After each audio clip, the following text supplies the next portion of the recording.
aṣíwájú la mọ̀ wá sí ní gbogbo àgbáyé ọmọ Odùduwà kí ló wá dé o. ọmọ aláṣọ tó wá wá kísà ọmọ ẹlẹ́nu tó tún wá ń jẹ̀bù. ẹ̀wọ̀n ọmọ onílé tó ń sùn tàbí ẹ̀rù àsìkò ti tó a ò fẹ́ mọ́ o.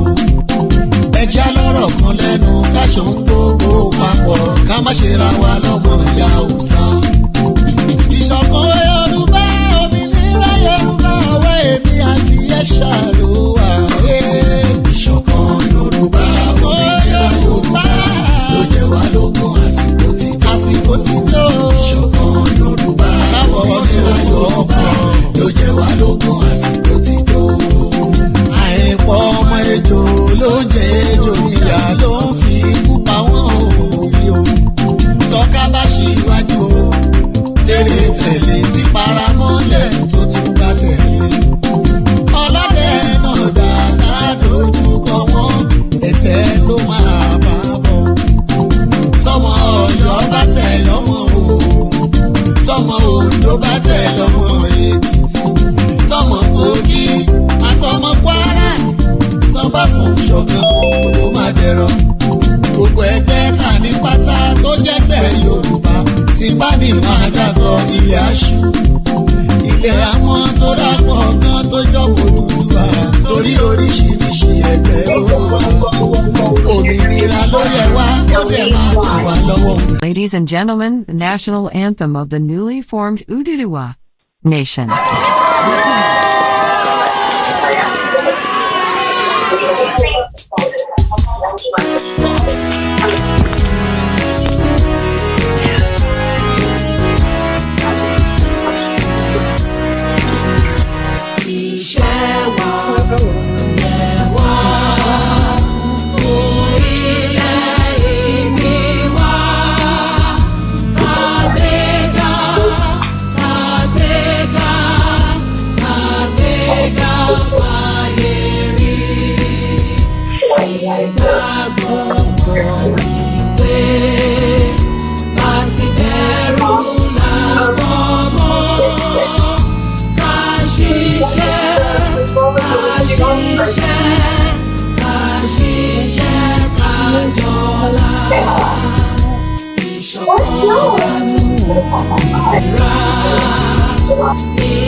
Gbọ́ yín mọ́ o.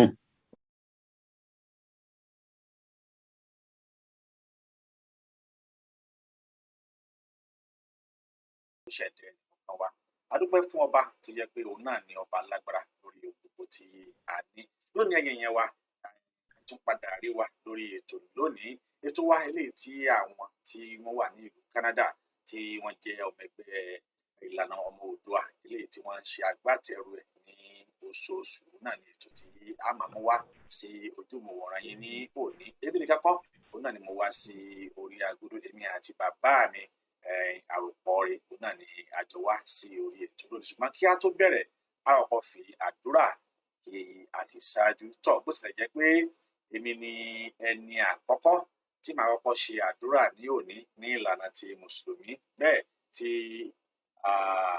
ìyáàfin Ọlábísí Anímáṣàhùn tí wọ́n yóò bá wa ṣe àdúrà ọ̀hún ní ìlànà ti àwọn ti ẹlẹ́sìn ìbílẹ̀ tí bàbá wa Tọ́pẹ́ Jẹ́gẹ́dẹ́ tí wọ́n bá wa ṣe ní ti àwọn kìrìsìtẹ́nì tó ẹ jẹ́ kí a fi àdúrà bẹ̀rẹ̀. A dúpẹ́ fún Ọlọ́run ọba tó dá wa ọba tó mọ̀ wá Elédùmarè ọba tó lu gbogbo tó lè ṣe gbogbo afọpẹ́ fún wa sí alhamdulillahi rabbil alamin Allahumma salli ala sayyidina Muhammadil fatih lima ughliqa والحاتم لما سبق وناصر الحق بالحق والهالي akan kadura mi kidalis mo ta ma sọ lónìí pátá Ọlọ́run dákun wá fún wa ní ọgbọ́n wá fún wa ní ìmọ̀ bá ṣe máa sọ dákun jẹ́ kó máa yí àwọn ènìyàn wa wá fún wa ní etí ìgbọ́ wá fún wa ní àyè àbá Ọlọ́run alágbára fún ogun lọ́dà fún àbá wa ṣe lónìí àbíọ́ dákun Ọlọ́run jẹ́ ká bá ojú rere àti àánú rẹ̀ jẹ́ ká bá pàdé lónìí wala láhàúlà wala quwwata illa billahi ẹ̀sìn tó máa wá lọ sí ọ̀dọ̀ màmá mi ìyáàfin Animashaun pé kí wọ́n jọ kí wọ́n fún wa ní àdúrà ìbẹ̀rẹ̀. Ẹ káàsán ẹ dákun ṣe ń gbọ́ mi. À ń gbọ́ àgbọ́yé mà. Ó dáa tó a dúpẹ́ lọ́wọ́ àwọn irúnmọlẹ̀ àti àwọn alálẹ̀ tí wọ́n jẹ́ kí ọjọ́ òní kókó adájọ́ ọlọ́jọ́ sí òkàjọ́ a dúpẹ́. Gbogbo wa tá a wá sí orí ètò yìí àní pòfo àní ròfo àní rìn lébùté òfo àní ṣàwúre lẹ́yìn gbèsè gbogbo nǹkan tá a dẹ̀ wá ṣe lónìí pátápátá gbogbo ẹ̀ ni Ọlọ́run ọba mi ni ó fi òǹtẹ̀tẹ̀ yóò sì bá wa mú gbogbo ẹ̀ lọ sílé àṣẹ gbogbo àbá tá a bá dá lénìí gbogbo ẹ̀ ni Ọlọ́run ọba mi ni ó fi òǹtẹ̀tẹ̀ tí gbogbo ẹ̀ ó sì tẹ́gbó tí gbogbo àbá yìí ó fín tí ó dà tí ó sì dọ́run tó àbàlá ìṣù. Ẹ ṣé púpọ̀ màmá wa àwọn ni wọ́n ti ń fún wa ní àdúrà bẹ́ẹ̀ màmá pé bàbá wa bàbá tọkọ jẹgẹdẹ pé kí wọ́n fún wa ní àdúrà ní ti ìlànà ti Kristẹni. Ẹ jẹ́ kí a fi ìpinnu Olúwa bẹ̀rẹ̀ ìpàdé nínú ìwé Jeremáyà orí 15 ẹsẹ̀ 20 títí dé ẹsẹ̀ 21 tí ó wí pé èmi ó sì ṣe ọ́ ìwọ ìpínlẹ̀ Yorùbá fún àwọn ènìyàn Fúlàní bí odi idẹ àti alágbára wọn ó sì bá ọjà ṣùgbọ́n wọn kò yóò lè borí rẹ̀ nítorí èmi wà pẹ̀lú rẹ láti gbà ọ́ là àti láti gbà ọ́ sílẹ̀ ní Olúwa wí. Ẹsẹ̀ 21 ní èmi ó sì gbà ọ́ sílẹ̀ kúrò lọ́wọ́ àwọn ènìyàn búburú èmi ó sì rà ọ́ padà kúrò lọ́wọ́ àwọn ìkà. Olúwa Ọlọ́run bàbá ọmọ ẹ̀mí mímọ́ a dúpẹ́ ní ọwọ́ rẹ fún oore àti ààbò tí ẹ fún wa láti ìgbà tí a ti bẹ̀rẹ̀ àti níbi tẹ́ bá wa dé àti ibi tẹ́ bá wa lọ ní orúkọ Jésù. Olúwa ẹ gbọ́ ọpẹ́ wa, Olúwa ẹ gba ìyìn wa, Olúwa àwa jẹ́wọ́ gbogbo ẹ̀ṣẹ̀ wa níwájú rẹ a sì tọrọ àánú. Olúwa ẹ wá dáríjì wá ní orúkọ Ẹ̀mí mímọ́ ẹ wá gba gbogbo ìjíròrò àti àkókò yìí kí ẹ sì mú àdúrà wa sí ipò àṣẹ lórúkọ Bàbá àti Ọmọ àti Ẹ̀mí mímọ́ ní a gba àdúrà. Àmín lórúkọ Jésù. Ẹ ṣé púpọ̀ ní orúkọ Bàbá àti ti Ọmọ àti ti Ẹ̀mí mímọ́ àti ti àwọn tí wọ́n ní ọjọ́ òní ti ṣe ti àwọn alálẹ̀ òun náà ní àgbàdúrà. Ṣáájú kí a tó bẹ̀rẹ̀ ètò yìí mo fẹ́ kí bàbá mi tí wọ́n wà nílé pẹ̀lú mi bàbá òrùpọ̀ rẹ̀ mo fẹ́ kí wọ́n kí àwọn tí wọ́n ń wò wá nílé.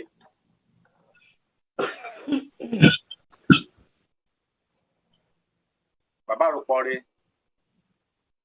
Mo kí gbogbo àwọn èèyàn wa pátápátá o. Ṣé tá bá ní ká máa kà á ní méjì 3 4 5 a rí nǹkan bíi mélòó kan kà nítorí pé kì í ṣe nípa ipá tàbí nípa agbára bí kò ṣe nípa agbára ẹ̀mí mi lÓlúwa Ọlọ́run ọmọ ogun wí. Ẹ̀yin ará ilé ẹ bá wa ṣe nǹkan kankan ẹ bá wa sọ fún bàbá yìí ẹ bá sọ fún ìyáálé eléyìí pé àkókò ti tó ẹ gbọ́ gudugbẹ̀ ọ̀rọ̀ lónìí nítorí pé kí ni nta bá wá lónìí láti lè jẹ́ ká mọ̀ ní pàtàkì ipa wo lobìnrin tiẹ̀ lè kó ipa wo lobìnrin ti kó rí ṣé obìnrin ní ipa tó lè kó lọ́wọ́lọ́wọ́ báyìí tá bá rọ̀ nípa ìjàngbara ìjẹ́ àwọn obìnrin ìjẹ́ wọ́n tiẹ̀ mọ̀ ń pa nǹkan pè nígbà ìjàngbara rárá àti rárá ǹjẹ́ tóbìnrin bá kú ò nínú ìgbésí ayé ènìyàn tàbí nínú ilẹ̀ kan tàbí nílùú kan tàbí lórílẹ̀‐èdè kan, ǹjẹ́ irú ìlú bẹ́ẹ̀ ǹjẹ́ ó jẹ́ ìlú mọ́? Nítorí pé obìnrin gangan àwọn lórílẹ̀‐èdè. Ẹ̀yin ìyá wa ẹ ò ní rí ń gbé sọnù bí ò ṣe bí ọmọ o. Ohun tí wọ́n fẹ́ kẹ́ ẹ ṣe fún wa báyìí ni pé bẹ́ẹ̀ bá ṣe ń pín ètò ayé ò ní pín ẹran ara rẹ jẹ, wọn ò ní pín ẹ lọ́mọ jẹ, wọn ò ní pín ọkọ rẹ jẹ, bá mi pín ẹ bá ń tógúnlógún, ẹ bá ń pín lọ́gbọ̀n lọ́gbọ̀n. Nítorí pé àwọn tá a kó wá sí èdè ètò tòní ẹ wo ẹ má jẹ́ ń sọ̀rọ̀ jù, mẹ́ra pẹ̀rẹ̀kẹ́ mi mú yà ní tèmi. Ẹ wo ohun tó ṣẹlẹ̀ lóńdó lónìí, lẹ́nìkan wà á dúró síbi kan tí ó máa sọ pé kí lẹ̀ ń sọ ariwo owó lẹ̀ ń pa, ó dáa ẹ jẹ́ á máa wò a kú oríire tòní o. Bàbá wa Ọmọboriowo, kí ló ẹ jẹ́ ká mọ tó kàn, kẹ́ máa bá wa pín àwọn àlejò wa kán máa fara wa hàn lọ́yọ̀ ọ̀ṣọ́ka. Ẹ ṣeun.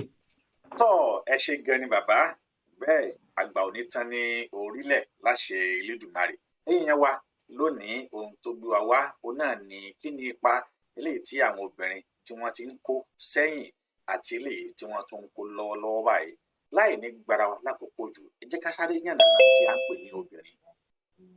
Ìyá ni wúrà bíyẹbíyẹ, ìyá kò lè fowó rà. Ó tọ́jú mi fóṣù mẹ́fà. Ó bá mi fọdún mẹ́ta. Ìyá ni wúrà bíyẹbíyẹ. Ìyá kò lè fowó rà. Ìyá kò lè fowó rà. Ìyá òun náà ni wúrà iyebíye. Ìyá ò ṣe fowó rà nítorí wípé kò sí ẹnikẹ́ni tó lè mọ iye ìyá tó bí ẹni tó bá jẹ́ wípé ìyá bá pọ̀n. Wọ́n róyún wa fún ọdún oṣù mẹ́sàn-án, wọ́n pọ̀n wá fún ọdún mẹ́ta, wọ́n ṣe wàhálà lórí wa. Níjọ́ tí ọmọ ń sunkún pé kí n kú, ìyá máa sunkún kóyèkóyè. Ní ọjọ́ tí ọmọ bá ń sunkún pé kí n lọ, ìyá máa sunkún dúró.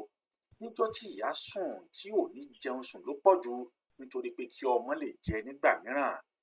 Bí wọ́n bá pa ọkùnrin, wọ́n á ní ẹ pa ọmọ ìyá torí pé ara ìyá ńlá ti jáde. Wàhálà tí ìyá ń kó lórí ọmọ ò kéré, kódà wàhálà tí ìyàwó ń kó lórí ọkọ kì í ṣe kékeré. Òun la sì jẹ́ wípé jíngí wa ni jíngí tí ò gbọ́dọ̀ fọ́ ni, jíngí mi kò gbọ́dọ̀ fọ́ o. Torí pé abiyamọ gbọ̀dágbọ̀rọ̀ pọ̀nmọ ni wọ́n. Ọlọ́run Elédùmarè kò ní pa ẹ́ fún wa báyìí. Ọlọ́run Elédùmarè yóò fún yín ní okun àti agbára. Ẹ̀rí tí wọ́n sọ wípé wọ́n ní ilé tó bá wọ́n ní behind every successful man there must be a what? There must be a good woman. Kò sí bí a ṣe fẹ́ sọ̀rọ̀ tí a ò ní sọ̀rọ̀ nípa àwọn òbí wa, especially ìyá. Olùjẹ́pọ̀ Ọlọ́run sọ wípé tí ọmọ bá ń dẹ́ṣẹ̀ láyé ṣùgbọ́n tí ò bá dẹ́ṣẹ̀ dọ́dọ̀ ìyá tó bí, òun Ọlọ́run á máa foríjìn. Tí ọmọ bá ń dẹ́ṣẹ̀ sí Ọlọ́run tó ní kò sí Ọlọ́run ṣùgbọ́n tí ò bá ti tàpá sí òbí ẹ̀, Ọlọ́run á sì máa foríjìn torí pé látara gìgísẹ̀ àwọn òbí tó pàápàá ìyá, òun náà ni wọ́n sọ wípé àlùjànnà ọmọ ni wọ́n sọ pé ó wà. A ò ní gbára wa lákòókò lórí ìyẹn mọ̀ báwọn ìyá wa wọn ti wà ní ojú agbami báyìí tí wọ́n yóò máa bá wa yànnà náà. Ẹ jẹ́ kí n kọ́ pé àlejò wa ẹni àkọ́kọ́, ẹni tí wọ́n wà ní ojú ọpọ́n wa lónìí tí wọ́n fẹ́ kán kí àwọn tí wọ́n wà lé. Àwọn náà ni ìyáàfin Ọlábísí Anímáṣàhùn. Ẹ dákun ẹ bá mi kí àwọn tí wọ́n ń wò wá ní ilé. Ẹ kú kalẹ́ o, ẹ ṣeun tẹ́ wá sí orí ètò wa yìí. Àjọ wa ò ní tú o. Àṣẹ. Nǹkan tí mo kọ́kọ́ fẹ́ fi bẹ̀rẹ̀ ni wípé ìlú tí ò bá sóbìnrin, ìlú yẹn ó tú ni. Wọ́n ti jẹ́ kí wọ́n. Ìdí tí ó sì fi tú ni wípé ó tiẹ̀ ti wà náà nínú gbogbo àwọn ìtàn Ifá. Láyé àtijọ́, àwọn ọkùnrin nígbà wáṣẹ̀ in antiquity, tó jẹ́ wípé àwọn ìlú ọkùnrin wà lọ́tọ̀ tí wọ́n ń pè ní ìlúkùnrin. àwọn ìlú kan sì wà lọ́nà Iléṣà téèyàn bá gbafẹ̀ kọjá lọ tó ń jẹ́ ìlúkùnrin dòní. Ìlúbìnrin wà lÉkòó ní area Lẹ́kí. So àwọn ọkùnrin kò sóbìnrin nílùú mọ́. Wọ́n bá wá rò wò wípé Bàbá Omoboriowo introduction la kàn ń ṣe. Introduction ni mo sọ́rí. Mo rò pé wọ́n ní kí n bẹ̀rẹ̀ ni. Màmá ṣe ti. Èmi ti fẹ́ bẹ̀rẹ̀. Bá wa kí àwọn aráalé ni o. Ẹ kú kalẹ̀ ẹ̀yin dádì wa àti àwọn mọ́mì wa. Èmi ti rò wípé wọ́n ní kí n sọ̀rọ̀ ni. Ẹ má bínú. Ẹ ṣe gan ni. Tọ́ ẹ ṣe pọ̀ ẹ rí pé ó ti wà ní ara màmá wa pé kí wọ́n ti bẹ̀rẹ̀ kí wọ́n ti máa sọ̀rọ̀ lọ ni. Tọ́ nígbà tí màá máa gbé ẹnìkejì wọlé tí àwọn náà tí wọ́n yóò tún bá wa sọ̀rọ̀ àwọn náà ní Mrs. Anika. Bá wa kí àwọn tí wọ́n wà ní ilé tí wọ́n bá wa jẹ́ pé wọ́n ti darapọ̀ mọ́ wa. Mrs. Anasike. Anasike, okay. Eshego, I didn't know you were talking to me.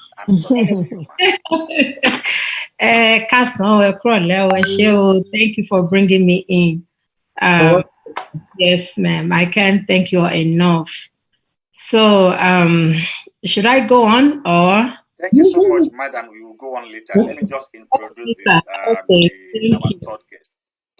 Ṣe púpọ̀ nígbà tí mi ò mọ̀ bóyá ìyáàfin kẹta bóyá wọ́n ti wọlé àwọn náà ni ìyáàfin Simisola Kúkú Ọláyẹmí mọ̀ bóyá àwọn náà ti wà ní. Wọ́n ń bọ̀ lọ́nà. Wọ́n ń bọ̀ lọ́nà. Àwọn obìnrin mẹ́tẹ̀ẹ̀ta tí mo gbé wá lónìí tí a gbé wá lónìí ẹ rí pé àwọn akọni obìnrin ni. Tí ẹ bá wo màmá wa Ọlábísí Animashaun àwọn ni ìyá ìṣẹ̀ṣe tó jẹ́ wípé àwọn ni wọ́n di ètò àlàáfíà àti ìfọ̀kànbalẹ̀ ìlú mú nípasẹ̀ ohun tí Elédùmarè eléyìí tí ó fi ṣẹ̀dá àwọn ọmọ Oòduà torí pé obìnrin àwọn ni wọ́n jẹ́ ẹlẹ́yinjú àánú tí wọ́n lè ṣe àwọn nǹkan wọ̀nyí tí a bá jẹ́ pé wọ́n sì ti ń gbìyànjú láti rí pé wọ́n ti sa apá àti agbára láti rí pé kí ìrẹ́pọ̀ kó wà láàrin gbogbo àwọn obìnrin lórí pé kí àárín ní ọ̀nà ìṣẹ̀ṣe. Tí ẹ bá tún wo ẹnìkejì wa tí àwọn náà tí wọ́n tẹ̀lé wọn ìyáàfin Anasike ẹ rí wípé èdè ẹnu wọn ẹni tí wọ́n sọ Yorùbá tó dán mọ́nàmọ́ná ẹ sì rò pé ọmọ Yorùbá ni wọ́n ní bí bẹ́ẹ̀ kọ́ àwọn ọmọ ṣé yín mẹ́rin ni kí n pè é ní àbíkíni ṣùgbọ́n wọ́n gbìyànjú ó yẹ kí ẹ ti mọ̀ pé wọ́n ti ń sọ̀rọ̀ láti ọjọ́ tó ti pẹ́ ó dàbẹ̀ ni pé ìkan lára àwọn ògbóǹtarìgì ní NAS náà ni màmá wa yìí tó jẹ́ pé wọ́n sì ti jà fitafita àwọn ló ṣe force majeure àwọn ló tún ṣe 90 days 60 days 25 days fún ìjọba lẹ́nu ọjọ́ mẹ́ta yìí wọ́n tún ti ṣe àwọn ọ̀pọ̀lọpọ̀ ìwọ́de tí wọ́n dẹ̀ tún ti fẹ́ràn pé ó yẹ kí orílẹ̀-èdè Biafra àti Yorùbá kí ó ti yapa kúrò ní orílẹ̀-èdè Nàìjíríà. Ìyáàfin kẹta màmá wa Simisola Kúkú ẹ ti mọ̀ wọ́n gẹ́gẹ́ bí obìnrin Oòduà àgbáyé wọ́n ti ṣe gudugudu méje ọ̀pọ̀lọpọ̀ ètùtù ni wọ́n ti ṣe káàkiri ilẹ̀ Odùduwà láti rí pé kí orílẹ̀-èdè Odùduwà kí ó lè bọ́ sí kí a sì lè rí orílẹ̀-èdè wa gbà jáde ní ayọ̀ àti àlàáfíà. Àwọn abiyamọ mẹ́tẹ̀ẹ̀ta eléyìí tí wọ́n máa fi ọ̀rọ̀ jomitoro ọ̀rọ̀ pẹ̀lú wọn lónìí òun náà ni a ti gbé wá sí ojú móhùnmáwòrán yìí kí wá ṣe èmi ni mo ṣe agbátẹrù yìí o tí ẹ bá ti ń rí tó bá ti ń dùn tó ń kán bọ́bọ́ ẹ jẹ́ ká máa fi ọpẹ́ fún àwọn ìlànà ọmọ Oòduà èyí tí wọ́n fi ìlú Canada tí wọ́n fi ṣe ibùjókòó pé wọ́n kú iṣẹ́ takuntakun tí wọ́n ń ṣe torí pé tí wọ́n bá dijú tán bá náwọn ò rí wa kò sí ní ta fẹ́ mú wọn sí torí pé níbi táwọn ọkàn wọn balẹ̀ wọ́n ń jẹ wọn mú bẹ́ẹ̀ wọn ò sí rogun lílà yìí lọ ṣùgbọ́n wọ́n rántí wípé ilé làbọ̀ sinmi oko táwọn ò bá dá sínsìn yìí ìjọ wo òun làwọn tún fẹ́ dá sí torí pé tá bá ní gbé tó bá ní kò ní kàn ọ́ tó o bá tètè gbé ó ṣeé ṣe kí wọ́n padà wá gbé sí ẹ̀yìnkùnlé ilé tiẹ̀ náà mo dúpẹ́ lọ́wọ́ gbogbo ẹ̀yin ìlànà ọmọ Oòduà ti ìlú Canada fún àǹfààní. ẹ ṣeun bàbá mi ẹ ṣeun mo dúpẹ́ inú mi dùn bẹ́ẹ̀ ṣe pé àwọn ìlànà Canada tẹ́ ṣe fìmórí hàn fún wọn ṣe rí ká má bàa dènà pẹ̀lú bàbá mi Omoboriowo torí pé mo rí pé inú yín dùn bí n tó ṣẹlẹ̀ ní Àkúrẹ́ lónìí. Màá fẹ́ kọjá lọ sí ọ̀dọ̀ arábìnrin wa, dókítà ni wọ́n, Augustus Anosike. Ẹ má bínú o bí mi ò bá pè dáadáa, eyín mi bíi mẹ́rin ti yọ ń bí báyìí, tó òun ò bẹ́ẹ̀ ni mo lẹ́yìn mẹ́rin tó yọ ń bí, ẹ má bínú, mẹ́ra pẹ̀lẹ́kẹ́ mi mú yà ní tèmi. Bẹ́ẹ̀ ṣe sọ Yorùbá lẹ́ẹ̀kan, ó dà pé Yorùbá tún dùn lẹ́nu yín ju ti oní Yorùbá gan pàápàá. Ẹ wo, daughters, if you guys have never heard about Daughters of Truth, am I right? Yes. Good. So every Saturday, our doctor, this a woman of honor with 2 other sisters, they always come together. 3 of them, they are powerful. I always join them. So, and I really, really appreciate them. So the Lord will strengthen you guys. And I can tell you that there is a land of destiny, the land of Rehoboth. We are there. We are together, and nothing can stop that, ma'am. So, ma'am, we want to meet you today, and we want to know, why are you Daughter of Truth? Why do you guys think that, okay, let us come out of this construction, and what have you done to, because according to you, you've been fighting for more than 20 years, and there is a video that went viral, and it says, we have just one state, and a lot of people were waiting to hear, because I know you are loaded today. So let's listen to her. So, let everybody welcome our sister as she continue giving her the juice. Thank you, ma. Thank you. Over to you, ma. Thank you all so much. Eshegoni, I don't even know how to address you all, but thank you for giving me the opportunity to be here. Thank you, my sister. Hey, Monique Muma Fioruko, I would memorize it, but I forgot. Egmiade, correct? Yes, thank you. Bernie. Thank you. Bernie, ma. Bernie, sure. So thank you for bringing me on board. So I'm going to be very brief. We try to make it brief so that if we have short videos, if it's going to go around, people will listen to it. If it is short, if it is so long, they get bored. So I'm going to be very, very brief, as usual. So thank you for inviting me. The topic is about the women, past and present, that have been in struggle. A lot of women have been, especially in the Yorubaland, a lot of women have been in struggle trying to get our women out of the shackles. Because normally they believe that a woman's place is in the kitchen. A woman should not talk. A woman should be seen and not heard. A woman's place is just at the backyard. But that is not so, because even in the past, our mothers have been fighting. They have been fighting in the past. So it is not a new thing. So I'm just going to go touch briefly on certain people that I remember, or I have read their stories and what they did. I remember the story of Efusheto Aniwura.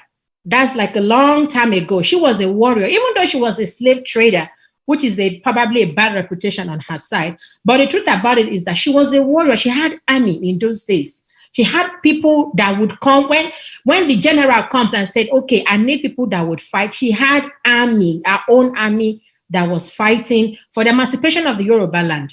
I think then she was called the Yolo De of Ibadan or something like that. She had a title. So we had people that were fighting, not now, long time ago. Then the most prominent one that probably in our lifetime was Fela's mom. We have Mrs. Fumilayo Ransom Kuti. She was not just an activist, she was a suffragist. She was one of those women that kept shouting that women have to be part of the voting system. She was an activist, a political campaigner. I think she was like the first female student in Abeokuta Grammar School in those days. And if you all remember vividly, she was actually the first woman to drive a car in Nigeria. So she was prominent. She was fighting for her own people. It was about my people, my people, my people. Bringing women to the forefront. So they did this long time ago because we had the British. We were a British colony. And because we're a British colony, anything Britain wants, Britain gets. But sometimes our women will push back. You can't come and take everything that we have. So we have women in the past that have worked so hard to, continue to help propagate what we need to do. Now, if you come to my own side of the Eastern region, we had these 3 women that came up one day and they decided to have the Aba women, they call it Aba Women's Riot. But in all honesty, it is the Aba Women's Protest. They were protesting the tax, the unnecessary tax by the British on women, because naturally women are not supposed to be taxed, but they were taxing seriously. Because prior to that time, there was, I think it was during the First World War. After the First World War, Britain became broke, needed more money. And they haven't discovered oil that much. Oil has not been that lucrative. So what they needed to do was to tax our women. So one day, one of these, their warrant chiefs, because in Igbo land, they created a lot of warrant chiefs. They know they couldn't penetrate the people. They said, okay, if we can have one guy and give him a title, and he becomes the warrant chief, we can use him to continue to enslave his people. So we had people like that in my place. They were used to enslave us. So these women, one of them came one day and went to this woman. The popular woman there was Nwa, that is her name. The man went to her place. She was making palm kernel oil. She was making palm oil. The man went to her place and said, Madam, I need to tax all the pots and pans and livestock that you have here. And that woman said, you want to tax my pots and pans? Go and tax your mother's pots and pans. The guy got very angry and decided to hold the woman in her neck like this.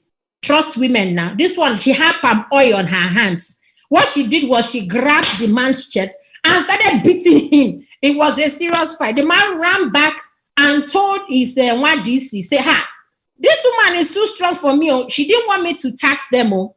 So the man said, okay, cool down. You know that woman, she's mental. Just leave her alone. But she wasn't mental. She was like, you have taxed our farms. You have taxed everything. You still want to come and tax my pots and pans. For what, Kwan? So that argument went on. And before you know it, we just palm fronts. That was what they used as signal. They use the palm fronts everywhere. And they'll go to marketplaces and tell people, hey, come on, we have a riot or we have a protest. That was how the protest went from Aba to places like Ikote Ekpene to Calabar area, and all these women gathered to protest that, first of all, they don't want to be taxed. Second of all, they want the shares that they have. They don't want to be charged for using their own ancestral land to sell their produce. Third of all, they don't want warrant chiefs anymore. So these women fought so hard. Though unfortunately, the British guy were able to kill about 54 of them and wounded about 57 of them, but they never stopped. So what am I saying in essence? We have had women in the past working so hard to see that their own people have freedom, and it has not stopped. And that is why in the present day, we have come to realize that Nigeria, the way it is constituted, Nigeria was made to fail from day one. For those that believe in Nigeria, know that that thing was created to fail from day one. And what they did was to sow that discord between you see Igbo, this one will say Igbo, you'll be cussing yourselves out. Meanwhile, the caliphate that they used to subjugate us continued to take all the parts of our land. And they're not stopping. The Fulani ordinarily is not an intelligent man, he's a nomad. He moves from one location to the other, taming his cows and cattle and all that. But the British are the ones giving them the pathway to keep everybody down. And they have succeeded in the past several years. They have. Now our people have woken up. And what made us to wake up? We woke up when we read the fraudulent 1999 Constitution. This is the Constitution that they gave us. And in this, it's about 153 pages. They gave us this Constitution. But I'm just going to tell you the preamble. In the preamble, they said, we the people. That was the first lie. They told us that we the people signed to get ourselves subjugated. I mean, who does that? Why would you want to get yourself subjugated? Why would you want to get yourself enslaved? So they said, we the people did that. We the people did not do that. The person that did this fraudulent constitution was Abdul Salam. Please, madam, sorry, can you please mix that language with Yoruba language so that you can be flowing with the two of them? But my Yoruba is not very fluent, so I don't want to mess up. I watched one of your videos, you speak Yoruba very well.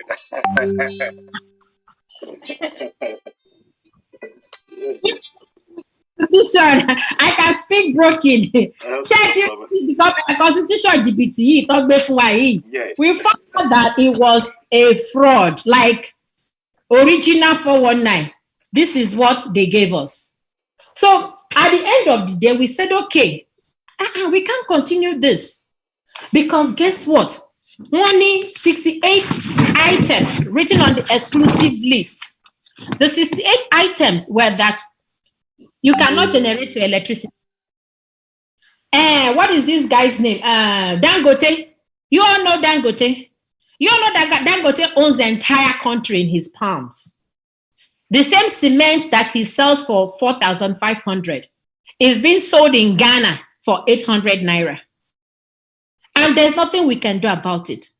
All the industries, they tried to privatize it during Atiku Abubakar did that. Privatization. He went and bought every industry with small change. These people became billionaires with our money. The money that the Apapa Port, I'm just mentioning Apapa Port, the money that Apapa Port generates alone is in the billions of dollars. But at the end of the day, nothing comes to the Yoruba people, to the Yoruba nation. Nothing comes to us. Nothing comes to all those of us that are in the eastern region, where we have coal, we have oil. Then the people that are in the south, where they actually have the crude oil, nothing gets back to them. They only give them like 30% derivative. Meanwhile, Kano State that does not generate any money gets about 70%, if not more, of the federal account. All the money generated in individual account goes to the federal account. So we said, you know what? We cannot continue this. And that is why NINAS came into existence. We've been working on this for 21 years. And we have a 16 step. I have shown this in my previous video. These 16 steps, they are the steps that have been taken in the space of that 21 years. And we are here. This is where we are. This is our 15th step. The last step is the one that everybody is looking forward to. You understand? So this is our 15th step. That is where we are, telling our politicians to forget about election and concentrate on our self-determination. Some people say it's succession. It's not succession. Ominira is not succession, Abi. Ominira is freedom. You want freedom. So why would somebody say you are succeeding when you are in your own ancestral land? So let's get that right. We are not succeeding. We just want what belongs to us to remain with us. Now, we did the constitutional force majeure last year, December 16, 2020. With this constitutional force majeure, I just want to tell you the prominent Yoruba women that are signatories to this force majeure. The number one that I'm so proud of, that I know, she's number 3 here, Otumba Folashade Olukoya. She worked so hard. She has been on this for 21 years. She has been on this work for 21 years. Another prominent person is Mrs. Shola Salako and Mrs. Dupe Ajayi Gbadebo. They have been on this work for a very long time. And they never relent. They never stopped. They never sat back. They didn't say, oh, our men should go forward, whatever. No, because they know that at the end of the day, it's all about the women. It's all about the children. We are the mothers. We are the salt of the world. We are the ones that bring these children to this world. So at the end of the day, it is all about us. So I'm just showing you the prominent women. I and my sisters, we are also signatories in our own place. We are signatories in our own Lower Niger territory. That is where we are signatories too. I signed this document because at the end of the day, what we want is freedom. Freedom to be able to live to your fullest potentials. Freedom to be able to understand and enjoy your environment. Freedom to be able to eat the food that comes from your ground, from your own soil, and not to be afraid of the Fulanese or be afraid of the caliphate. In Nigeria, if you want to become the local government chairman of your ordinary local government, you have to go to Abuja and get excused. Then they will now say, okay, don't worry, you can go. But we don't have to do that. You should be able to campaign in your local government. Your local government people are supposed to vote you in. But you see how they mess up the election. So anybody that is campaigning for election, this is the time for us to say no more election. No more election. That is the campaign that the women of today should be doing. Remember, when I told you the story of the Aba women's riot, what they used was palm fronts. Right now, we have cell phones. We have Twitter. We have Facebook. We have Instagram. That is the tool that we need to continue to pass these messages across. We need to let our people know that it is time for us to get our freedom. And once we get our freedom, the emerging federations will go on their own. And that is why we are saying restructuring is no longer bone of contention. So I want to offer restructuring. It is too late. Restructuring is too late. Let's forget about it. It's not going to help you, neither will it help me. Restructuring is no longer important. What is important is that freedom. The freedom for us to do what we want when we want it. Recently, the British High Commissioner, a woman, said that those that are against the 2023 election, that there will be a visa ban. Why would you want to go to UK to be washing toilets and bathrooms when you can stay in your own ancestral land and be the queen and king of your place? You understand what I'm trying to say? So let us not allow them, mess us up, because they've done that for years. We have woken up. And because we have woken up, our freedom is so close, so close. All we need to do is to tap to what we are doing right now, disseminate the information as best as you can, talk to groups, talk to your church members, to your pastors, go to the mosque, explain to our people, we do not need to fight over this. It's already done.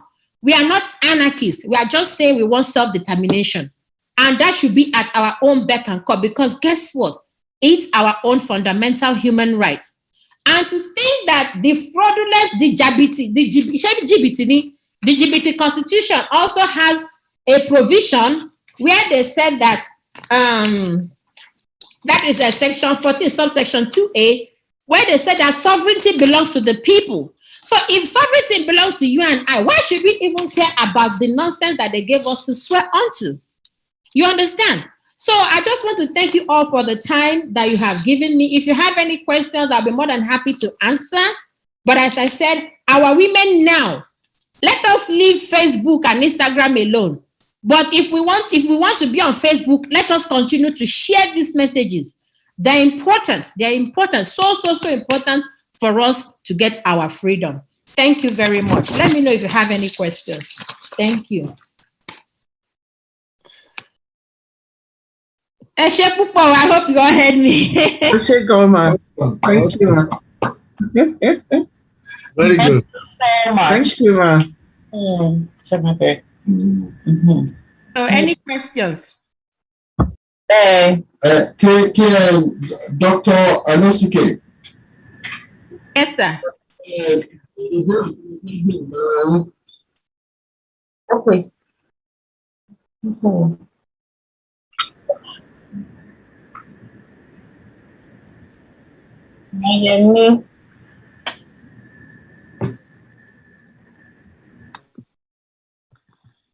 Mo kí gbogbo ilé o. Ẹ kálẹ́, ẹ káàárọ̀, ẹ káàsán, níbi gbogbo tá a bá wà ní àgbáyé. Mo kí gbogbo ilé. Ìlànà Omoboriowo International àti ìlú Canada. Ti dé pẹ̀lú ọ̀rọ̀ tún bẹ́yìn náà ṣe mọ̀ wípé etí ọba nílé etí ọba lọ́wọ́ èèyàn ló ń jẹ́ bẹ́ẹ̀ jọ. Bẹ́ẹ̀ ìfọwọ́sọ̀yà pé ẹgbẹ́ ìlànà Omoboriowo International àti ìlú Canada a ò ní láíláí bá wọn ìrà tí ò lọ́mọ nínú nípa gbígbé àlejò pàtàkì tó bá ń tọ́lọ́nù tó sì ní ìmọ̀ àti òye tó kún lórí gbígba ìdàgbàsókè òmìnira orílẹ̀-èdè wá sí ìpàdé láti máa yànnàná ohun tó kàn án tó tọ́ lórí ọ̀rọ̀ Yorùbá. Ẹ wò ó lọ́jọ́ àbámẹ́ta tó pọ̀ yìí ọjọ́ kejì kejìlélógún ṣé wọlé náà ní gbogbo aṣọ That is, this coming Friday, 22nd of May 2021, has been tailored for fresh, fast, accurate, as well as well-constructed, unbiased discussion and update on the Yoruba nation. Nípasẹ̀ ìlànà ọmọ òṣù àti ìlú Canada, àwọn òṣìṣẹ́ máa gbàlejò àwọn ògbóǹtarìgì ìlú mọ̀ọ́ká sọ̀rọ̀sọ̀rọ̀ mẹ́ta ọ̀tọ̀ọ̀tọ̀ lálejò pàtàkì nínú ìpàdé ọjọ́ náà. Ẹ má gbàgbé wípé gẹ́gẹ́ bí ojúlówó ọmọ Yorùbá tòótọ́, ẹ̀yin pàápàá lè darapọ̀ mọ́ ìpàdé níbikíbi tẹ́ ẹ bá wà káàkiri àgbáláyé láti wá pàdé àwọn ìyá wa. Ìyáàfin Ọlábísí Anímáṣahun, ìyáàfin Sinísádé Kúkú, dókítà Sánùsí Kẹ́nìnà. A ti ń rọ̀ yín bákan náà wípé kẹ́ mú ìbéèrè, ìmọ̀ràn, àbá àti gbogbo àfojúsùn tẹ́ ẹ bá ní lọ́wọ́ wá pàdé àwọn àlejò pàtàkì wọ ọjọ́ náà lágogo 5 ìrọ̀lẹ́ ní agogo 10 àṣálẹ́ ní orílẹ̀-èdè Yorùbá.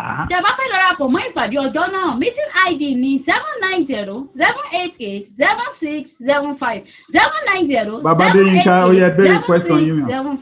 Fún ìbéèrè tàbí àlàyé síwájú sí ẹ lè kàn sí èyíkéyìí àgbìn lórí 1-278-9200 +1 647-638-9200. Bákan náà ni. Ṣùgbọ́n ọ̀dọ̀ gbé kankan ṣẹlẹ̀ láàárín kí ló ṣẹlẹ̀ tó jẹ́ pá ṣìṣe nígbà yẹn. Tàfi lè kọ́gbọ́n. Yeah, nǹkan tó ṣẹlẹ̀ basically ni pé mo rántí orúkọ the British officer. There was a little accident that happened. So affect the motor British officer, and then the officer now called, I can't remember his name now, but the officer now called the I don't know what title they gave them, now called the army people, the police in that area, which are our people too. They always use our people all the time. They came out and shot at these women. There was a red line. There was a red line they told the women not to cross. So I think about 3 of them crossed the line here. So they shot at them. These women got really, really angry and they came out fiercely to fight. So that was basically what happened then. They killed about 54 of them. Wow. 54. Ìdí tí mo fi béèrè ìbéèrè yẹn ni pé mo fẹ́ àríkọ́gbọ́n ni ká ṣe ń bẹ̀ torí pé ó ń ṣe pàtàkì ká máa ní ẹni tó jẹ́ olórí tó yẹ pé wọ́n á máa jẹ́ pé àwọn náà máa sọ fáwọn èèyàn ó yẹ dúró ẹ má ṣe bẹ́ẹ̀ kí gbogbo wa má sọ̀rọ̀ gbogbo ìgbà kan náà ká má máa tú yẹ́yẹ́ nígbà kan náà irú ìsìn irú ẹgbẹ́ tí àwọn ẹgbẹ́ àwọn obìnrin tí ìyá wa púpọ̀ ọ̀nà yẹ̀mí tí wọ́n kó sòdì tẹ bá rí information wọn bí ìgbà táwọn sójà ń rìn ní tí wọ́n bá pàṣẹ gbogbo wọn ló máa dákẹ́ kì í ṣe pé gbogbo èèyàn ń ṣe iṣẹ́ ọmọlúkọ bẹ́ẹ̀ sọ agbára yẹn was tailor ká kọ́gbọ̀n yẹn so that bàbá ń lọ sí gbogbo àwọn ìwọ́de wa kankan a ní olórí tó wọn máa pàṣẹ fún wa tàbí wọn máa gbọ́rọ̀ sí lẹ́nu kì í ṣe olúkálùkù á máa ṣe tiẹ̀ torí àwọn gbogbo yẹn wá take advantage of breach yẹn láti fi ṣàwọn èèyàn léṣe.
There's music in the background. Okay.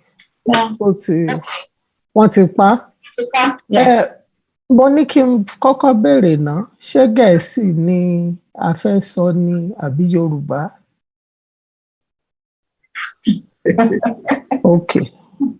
A máa.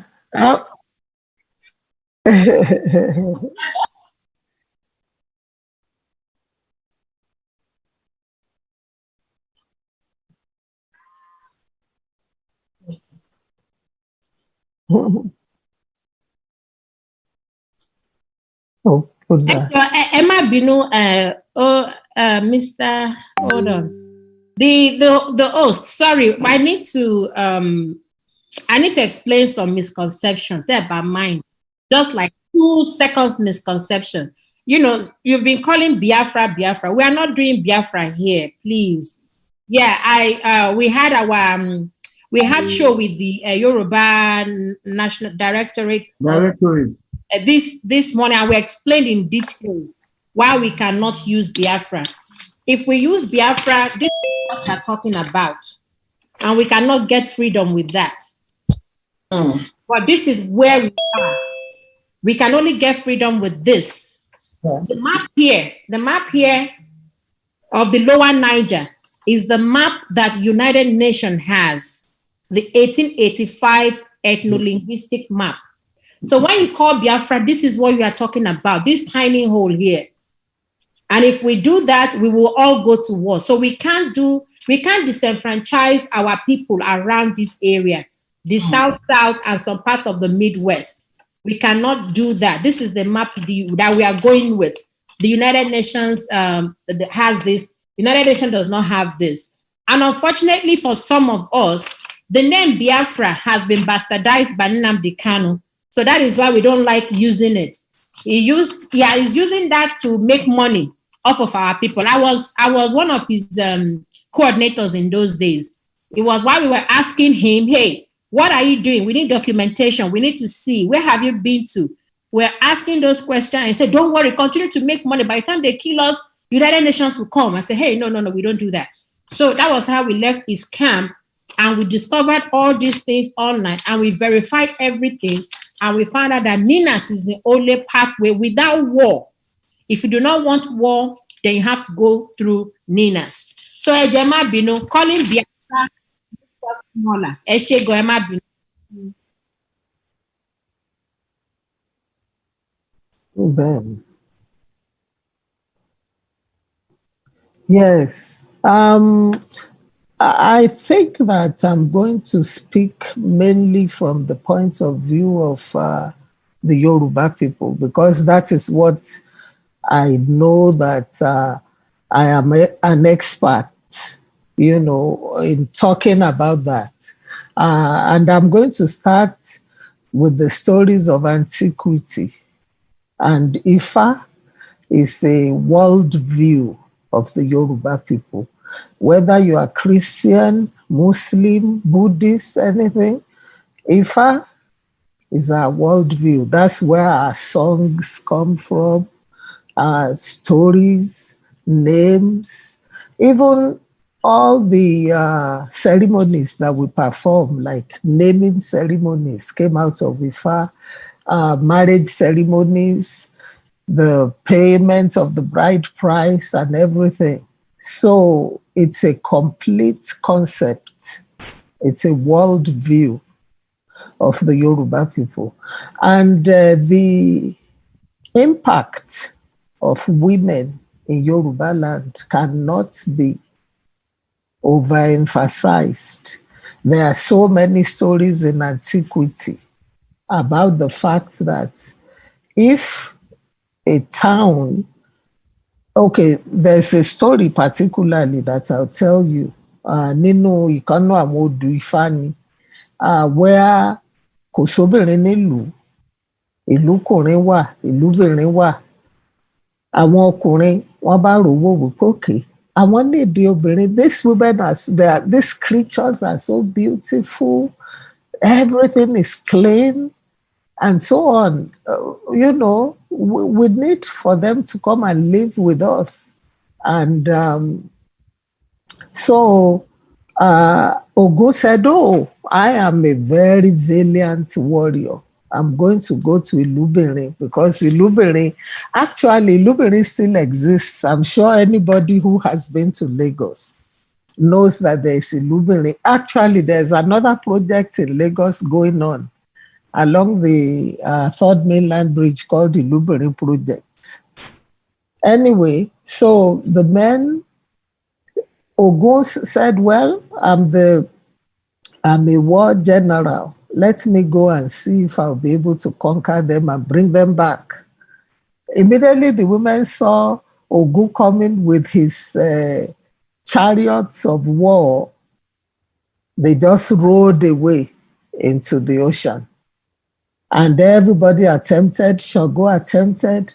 Then Ọ̀rúnmìlà, who is a peace-loving person, he's the diviner. He said that, oh, let me try. And everybody started laughing that you know peace, you don't know war. If Ogun can't do it, Ṣàngó can't do it. How can you do it? He said, buy me perfumes. I need clothing, beautiful apparels.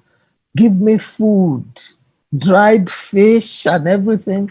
And I just want people to carry that, a lot of it, and follow me. And I need drummers, a full ensemble of drummers. And they followed him. And immediately they approached the city limits of Ilúbìrin. They started dancing and singing songs of how beautiful women were, how wonderful they were, and so on. And the women were curious that, oh, this is someone who has come with bearing all these gifts. Báwọn obìnrin ṣàṣe gbà nìyẹn tí wọ́n fi bẹ̀rẹ̀ sí lọ bá àwọn ọkùnrin gbé. And peace ni Ọ̀rúnmìlà mú lọ síbẹ̀. But that's just a background story. The story of the struggles of women ó pọ̀ gan ní Yorubaland. In the stories of Ifá, that's the stories of antiquity. And our sister, Dr. Augusta, has talked about a few modern day women. But women have always been very, very important. In fact, women were so powerful in antiquity that men began to be afraid of women, and that's how they started the Oro Society. So, because anything táwọn ọkùnrin bá fẹ́ ṣe tí wọ́n bá fi tóbìnrin ṣe kò ní ṣeé ṣe. Ìgbà tí Ọlọ́run rán tí àwọn òrìṣà, the 401 pantheon of gods on Olódùmarè's right hand side, nígbà tí wọ́n bọ̀ wá sí ayé, Ọ̀ṣun nìkan náà lobìnrin nínú wọn, nínú àwọn ọ̀rúnmọlẹ̀ ni o. So she was so beautiful, everything so well kept, fashionable. She had a lot of adornments. She was very different from the men. And the men didn't want her to do any wahala. So anytime they were going to war, they would leave her at home. She would be the one who oversaw the feeding, the housework, and so on. So they discovered that everything they were doing kò sí nǹkan kan tó yọrí sí rere ń bẹ̀. Gbogbo iṣẹ́ tí Olódùmarè rán wọn wá ṣe lóde ìsàlàyé kò ṣeé ṣe mọ́. Tí wọ́n bá dá Ifá fẹ́ nìkan wípé tẹ́nìyẹn bá sọ pé ayé òun ti bàjẹ́ ni ẹ jọ̀ọ́ ẹ ràn òun lọ́wọ́, tí wọ́n bá ti ṣe Ifá fún un, tí wọ́n ṣe gbogbo nǹkan tó máa ṣe, ayé á tó bẹ̀rẹ̀ sí máa burú sí ni. Ni wọ́n bá lọ sọ́dọ̀ Olódùmarè. Ó pé iṣẹ́ tẹ́ máa rán wọn wá sílé ayé wá ṣe àwọn ò máa rí ṣe. Olódùmarè bá ní ẹ dúró náà, ẹ̀yin mélòó lòun rán? Wọ́n kà wọ́n, ó dín kan.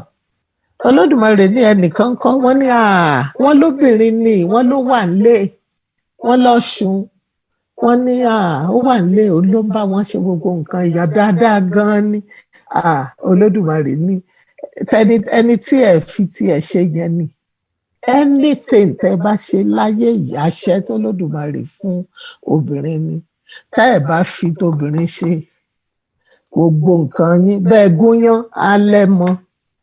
Bẹ́ẹ̀ bá sọ pé ẹnìkan torí ẹnìkan bá burú tó bá padà wá bá yín pé ẹ jọ̀ọ́ ẹ ràn án lọ́wọ́, orí rẹ̀ ó tún mọ́ burú sí i. Tẹ́ ẹ bá fi tóbìnrin ṣe. There are so many stories nínú Ifá tó sọ̀rọ̀ nípa agbára obìnrin, and women have always been the backbone of the society in Yorubaland. both in antiquity and even now in modern times. Torí irú ní irú Egungun society gan tó jẹ́ wípé wọ́n exclude tí wọ́n ní wípé obìnrin kò lè jẹ́ nínú Egungun society nǹkankan. Ẹni tí ó bá wá láti inú Egungun society family tó jẹ́ ato, she can know all the secrets of Egungun because tó bá mú umbilical cord there, ó mú dání wá látọ̀run tó dẹ̀ wà born into the Egungun society, she can know all the secrets. So there are so many examples in antiquity. I don't know if I don't want to take too much time. Mo tiẹ̀ fẹ́ béèrè lọ́wọ́ atọ́kùn wa wípé about how many minutes will you allot to us to talk?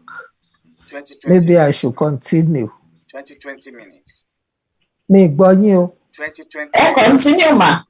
Continue ma. Our host wa dà kọ́ busy. Continue ma. 20 minutes ni ma, but continue. Okay. Me tell me how many minutes 20 have I minutes, spent? but 20 minutes, Okay. Continue. Okay.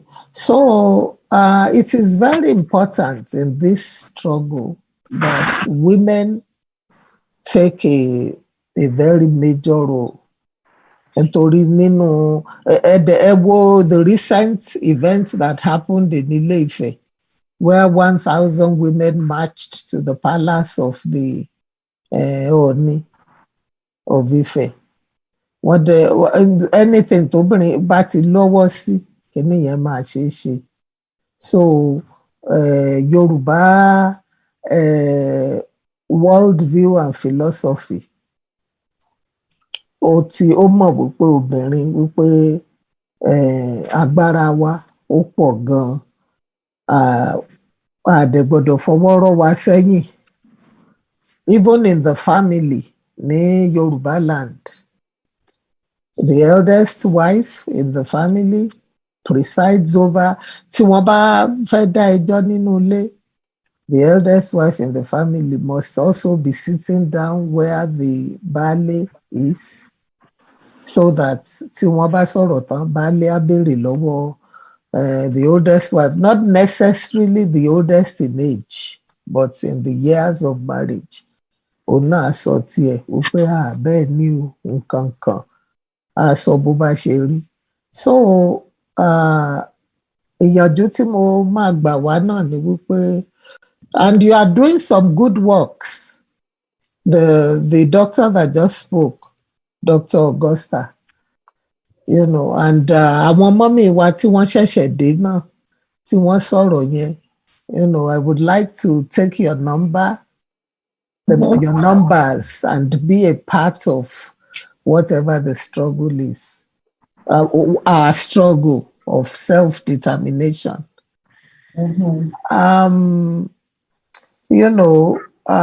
There are so many, and even in the folk tales of Yorubaland, in the Odus of Ifa, there were so many women babalawos who were movers and shakers. For example, there is one Odu called, there are so many stories in Oturu Pogbe talking about babalawos, women who were great babalawos. But because we don't have any, like, in Yoruba language, we don't have he or she, like a gender specific pronoun. But when we read the text, we can tell that this is a woman, because it will be the name of a woman. There is a Odu that talks about only Olúògbògbò ló dífá fún Àtàgbórí. Mo kẹ́lùgbè àtò kékeré abẹnu jégejége ló dífá fún Alápínni. Ìforí ipá okùn ńjọ́ tí ń fomi ojú ṣògbérè ọmọ. Èrò òpó, èrò ọ̀fà ẹ wá bá wa ní Jẹ̀bú-Tú Ire. So, Mokelugbe is a woman's name. Ato Kekere, she was the one. And Alapini is a very big time, that's the head of the Egungun cult when he didn't have children. She was the one who cast Ifa for him and he had children. There are so many stories of Ifa, but you will not know that those Babalawos were women unless you read that text, because we do not have like he or she in the Yoruba language, no gender-specific pronouns. I can go on, and I don't want to be verbose. Have I taken up my 20 minutes? Yes, ma'am. Okay, so maybe I should stop here.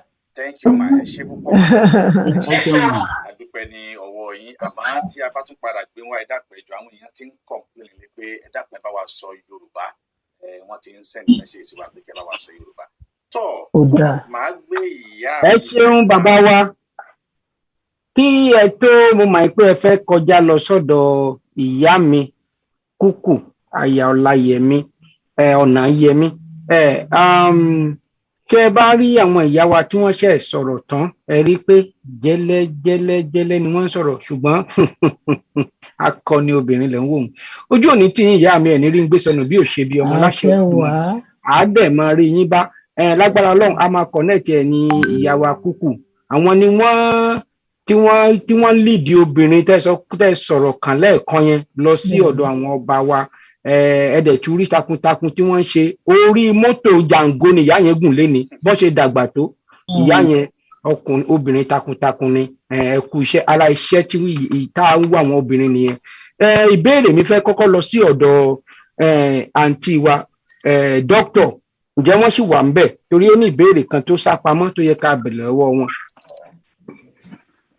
Kókó ló di pé a kọjá lọ sọ́dọ̀ ìyá wa Kúkù. Ẹnìkan ló béèrè ìbéèrè yẹn. Bàbá tí ẹ bá béèrè, èmi náà ní ìbéèrè kan láti ọ̀dọ̀ yẹn kan bì í tí màá bi wọ́n léèrè. Ẹ má bínú o, wọ́n ní another meeting ní aago 6. Wọ́n ti late fún meeting yẹn gan. Wọ́n ti text wa pé ṣé káwọn tètè lọ meeting yẹn. Bàbá ní ìbéèrè bóyá lè gbé wọn wọlé padà, bẹ́ẹ̀ jẹ́ ká máa gbé sílẹ̀ for now. Ó ti da, ẹ ṣeun ìyá wa. Tó bá wá rí bẹ́ẹ̀ torí ìbéèrè tí mo fẹ́ béèrè yẹn, ẹ jẹ́ kí n wá kúkú ju ìbéèrè yẹn lọ ká lè parí ẹ̀.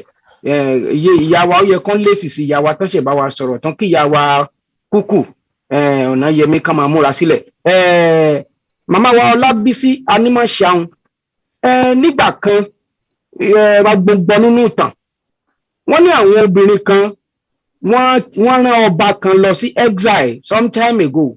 Ṣé agbára obìnrin sì ti lè ṣerú nǹkan bẹ́ẹ̀ láyé tá a wà yìí tá a bá rí ẹni tó sọ wípé kò yẹ káwọn èèyàn wá gba freedom, kò yẹ kí wọ́n ṣe, àti wípé ǹjẹ́ ó yẹ kí irú ẹ̀yin obìnrin tẹ́ ń jẹ̀jà ẹ wo ìyá wa Kúkù ní ìsìn. Ìyá wa Kúkù lọ gba nkàrà 1,000 naira, kò lọ gba 2,000 lọ́wọ́ olóṣèlú. Wọ́n ní kàkà káwọn kápìlì owó ṣakápọ̀ ẹkùn kó ní kúlùkù kúkú ṣọdẹ. Ìyá wa Anímọ̀ṣàun kéèyàn jàǹkà kó máa gba nkàrà kó máa lọ jìdí wúkẹ́wúkẹ́ níwájú olóṣèlú. Kí lẹ ti rí yẹn sí? Àwọn obìnrin kan ló lead protest níwájú ààfin ọba. Mi ò mórúkọ ọba yẹn, mo mọ̀ pé ẹ mọ̀ tàn dáadáa. Tó jẹ́ pé ọba yẹn gan padà sá lọ, àfìgbà tó bẹ̀ ló ṣe padà sá padà wá. Ǹjẹ́ irú ẹ̀ lè ṣẹlẹ̀ báyìí? Ẹ ṣeun, ẹ má bínú pé ìbéèrè mi pọ̀. Mo rò pé irú ẹ̀ lè ṣẹlẹ̀ o, irú àwọn ìyá wa Kúkù àti àwọn Dr. Augusta tó jẹ́ pé irú wọn sì wà láàárín àwa Yorùbá.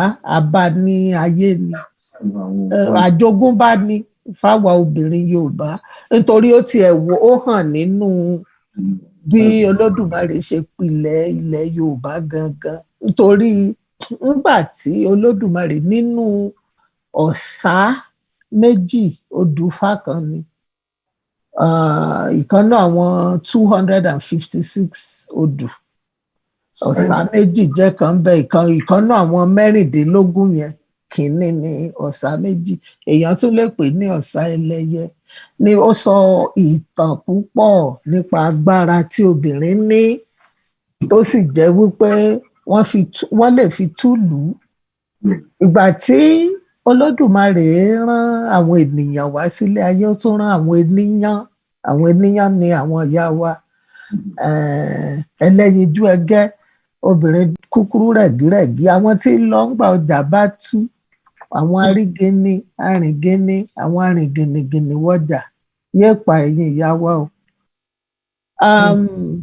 So Olódùmarè nígbà tí ó rán gbogbo èèyàn wá sílé ayé ó rán àwọn ènìyàn náà ó béèrè lọ́wọ́ àwọn ènìyàn wípé kí lẹ̀yin ó máa ṣe nílé ayé wọ́n ní àwọn ọmọ bímọ àwọn ọmọ lówó àwọn ọmọ kọ́lé mọ́lé àwọn ọmọ ṣe gbogbo nǹkan tó dáa ìgbà tó béèrè lọ́wọ́ àwọn ènìyàn wọ́n bi Olódùmarè pé irú kí ló ń sọ yẹn ṣáwọn kí ló dé tó fi kọ́kọ́ béèrè lọ́wọ́ àwọn ènìyàn ṣáwọn ènìyàn jẹ́ nǹkan kan bí táwa wà yìí sórí àwọn èèyàn tó bi wípé kí ni wọ́n máa ṣe nǹkan rí ńlẹ̀ kí ni wọ́n máa ṣe ńlẹ̀ ayé yẹn tí wọ́n ní nǹkan rí làwọn ò máa ṣe àwa ò máa bàjẹ́ ni táwa bá ti débẹ̀ àfi tí wọ́n bá bẹ̀ wá. Àwọn obìnrin náà sì ni ènìyàn nítorí wípé tí obìnrin nínú ilé pàápàá tí ìyá inú ilé tí ò bá fẹ́ kí nǹkan ó ṣeé ṣe ọkùnrin yẹn ò ní rí ṣe. Nítorí náà ó dá mi lójú wípé nǹkan tá a jogún bá ní àwọn obìnrin agbára tó lódùmarè fún wa ni. Ìtàn kan nù Ifá nínú Ọ̀sà ẹlẹ́yẹ náà ó sọ̀rọ̀ nípa nígbà tí àwọn irúnmọlẹ̀ ń bọ̀ wá sí òde ìsàlàyé ó ní òlé ló sẹ́yìn gòmọ̀lé bí ẹni arìnmọrìn tó bá jà kórìn adúró sí i. Adé á fún ọ̀kànlénírínwó irúnmọlẹ̀ tí ń tòde ọ̀run bọ̀ wá sáyé adé á fẹ́gún eégún tòde ọ̀run bọ̀ wá sáyé adé á fún òòṣà òòṣà ń tòde ọ̀run bọ̀ wá sáyé adé á fún Ṣàngó ó ka gbogbo wọn ó wá ní adé á fún ẹlẹ́yẹ ẹlẹ́yẹ ń tòde ọ̀run bọ̀ wá sílé ayé adé á fún Ọ̀rúnmìlà òun náà ń tòde ọ̀run bọ̀ wá sílé ayé.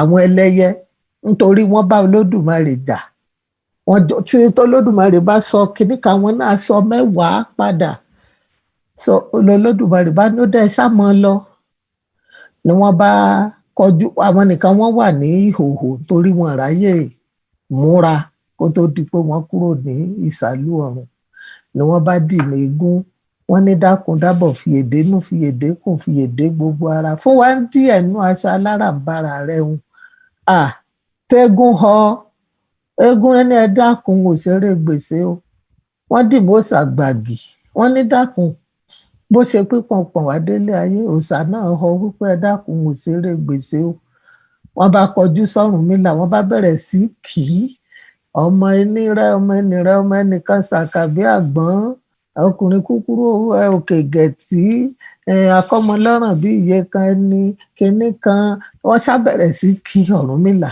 lọ́rúnmìlà bá ṣàánú wọn ló bá tàṣẹ ìṣùbọnú ló bá lanu ló bá kó wọn délé ayé nígbà wọn dé sàlú ayé ni Ọ̀rúnmìlà bá sọ wípé àti délé ayé ẹ wá mọ̀ sọ ó wọ́n ní hàn án àwọn kẹ̀ àwọn ò tún tọ̀kalẹ̀ mọ́ ìfún àtẹ̀dọ̀rẹ́ táwọn jájẹ pàtìpàtì yìí ó dìgbà táwọn bá jájẹ tán lè Ọ̀rúnmìlà bá méjì àdìbò mẹ́ta tẹ̀ ní orúkọ aláwo wọ́n ṣàṣọ gbogbo nǹkan tí ó rù ú wọ́n ní orókù méjì olùwéré ẹja méjì abìwẹ̀ gbàdà omídìẹ méjì abẹ̀dọ̀ lùkẹ́lùkẹ́ ilá méjì tó fìwò ṣòṣùká gbogbo rẹ̀ náà lóru wọ́n wá ní kó rú ẹ̀kọ àti epo ló bá gbé lọ síbi tí wọ́n ní kó gbé lọ bó ṣe yanu báyìí tí àwọn ìyá mi rí epo àti ẹ̀kọ àti gbogbo nǹkan tẹ́nu oúnjẹ tí wọ́n fẹ́ràn ni wọ́n bá bẹ̀rẹ̀ sí tú jáde yẹ̀rìyẹ̀rì nígbà wọ́n jáde tán tó fọwọ́ lu ikùn rẹ̀ tó rí wípé kò sẹ́nì kankan tó mú fìlà rẹ̀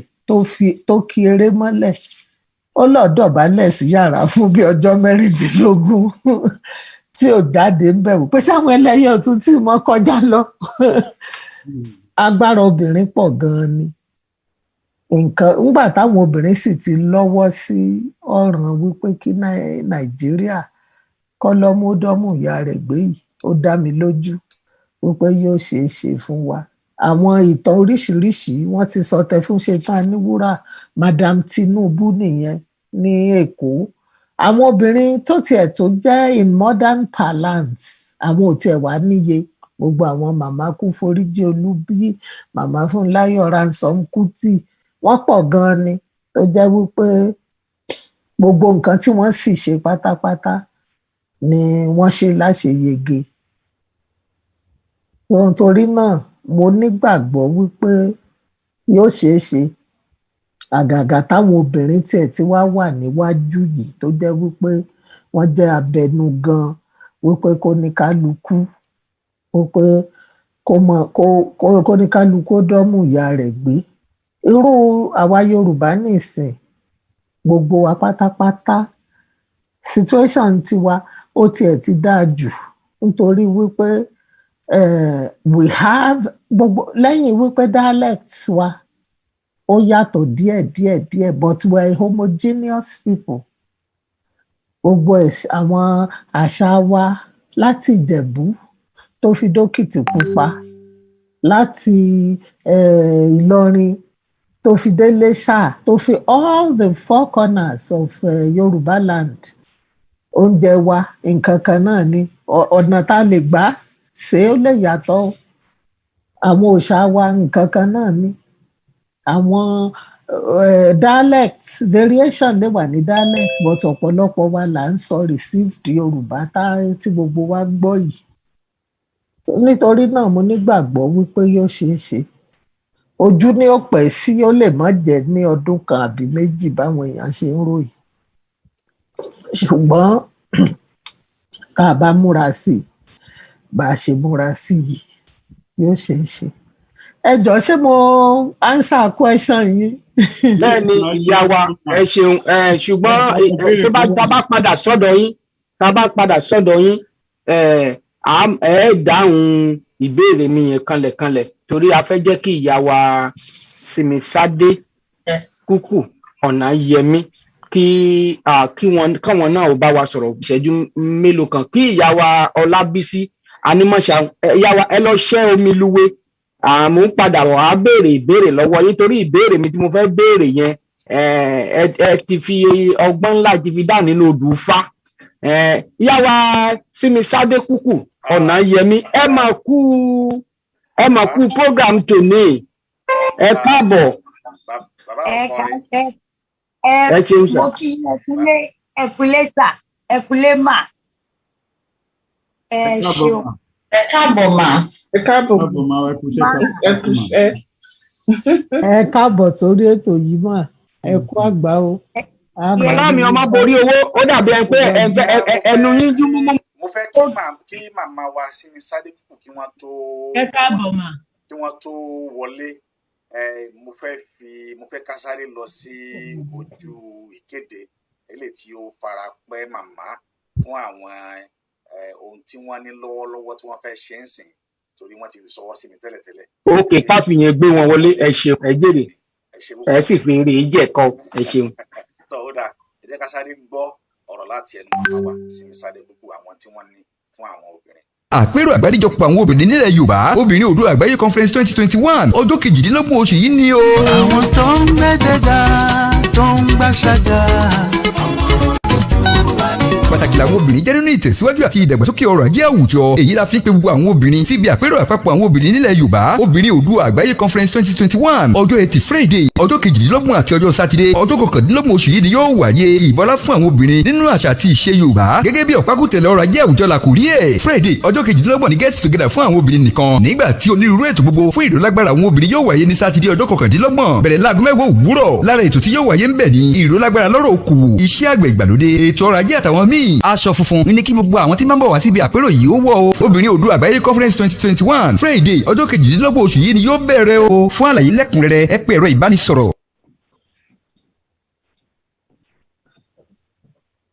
Tọ́ òun náà ni ẹ ti gbọ́ yìí. Tọ́ bàbá mi àròpọ̀rí ẹ jẹ́ kí n dá àyàgbádá ètò ẹ jẹ́ kí n dá padà sí ọ̀dọ̀ yín lọ. Ẹ ṣé púpọ̀.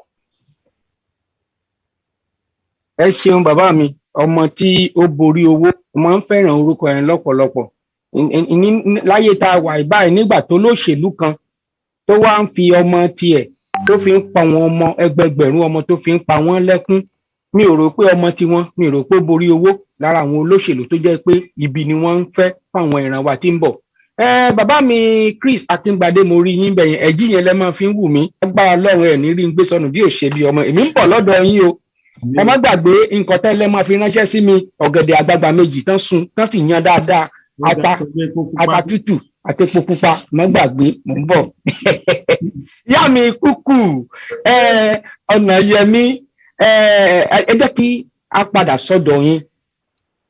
Ìyá wa àwọn obìnrin tálé fi tí yín jọ iye obìnrin tí tẹ́ lọ gun jàǹgó tẹ́ gun ọkọ̀ jàǹgó tẹ́ máa sọ̀rọ̀ tẹ́ sì bẹ̀rù tẹ́ máa sọ̀rọ̀.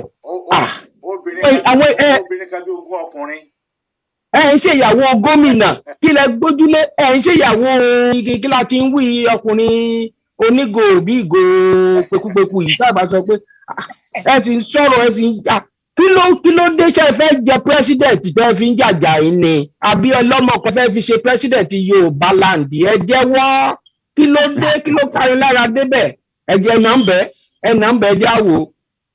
Bàbá mi obìnrin ni mi ò lọ́mọ tó fẹ́ jẹ gómìnà àbí tó fẹ́ jẹ president ṣùgbọ́n gbogbo ìgbà ni ọ̀rọ̀ àwọn obìnrin máa ń ká mi lára pàápàá ní tó wá wà ṣé mo pé gbogbo nǹkan tó ń ṣẹlẹ̀ lórílẹ̀‐èdè yìí àwọn obìnrin là ń jìyẹ bó bá jẹ́ ọkùnrin ni wọ́n ṣe léṣe obìnrin nìyàwó ẹ̀ obìnrin ló bí obìnrin náà ló bá tún jẹ́ ọmọ ẹ̀ àwa lè lajú sílẹ̀ ká ní àwà báyìí ká má tiẹ̀ lè ṣe nǹkan kan ká má tiẹ̀ lè tí mo bá rò ń gbà mí pé kí làwọn obìnrin lè ṣe mọ̀ wípé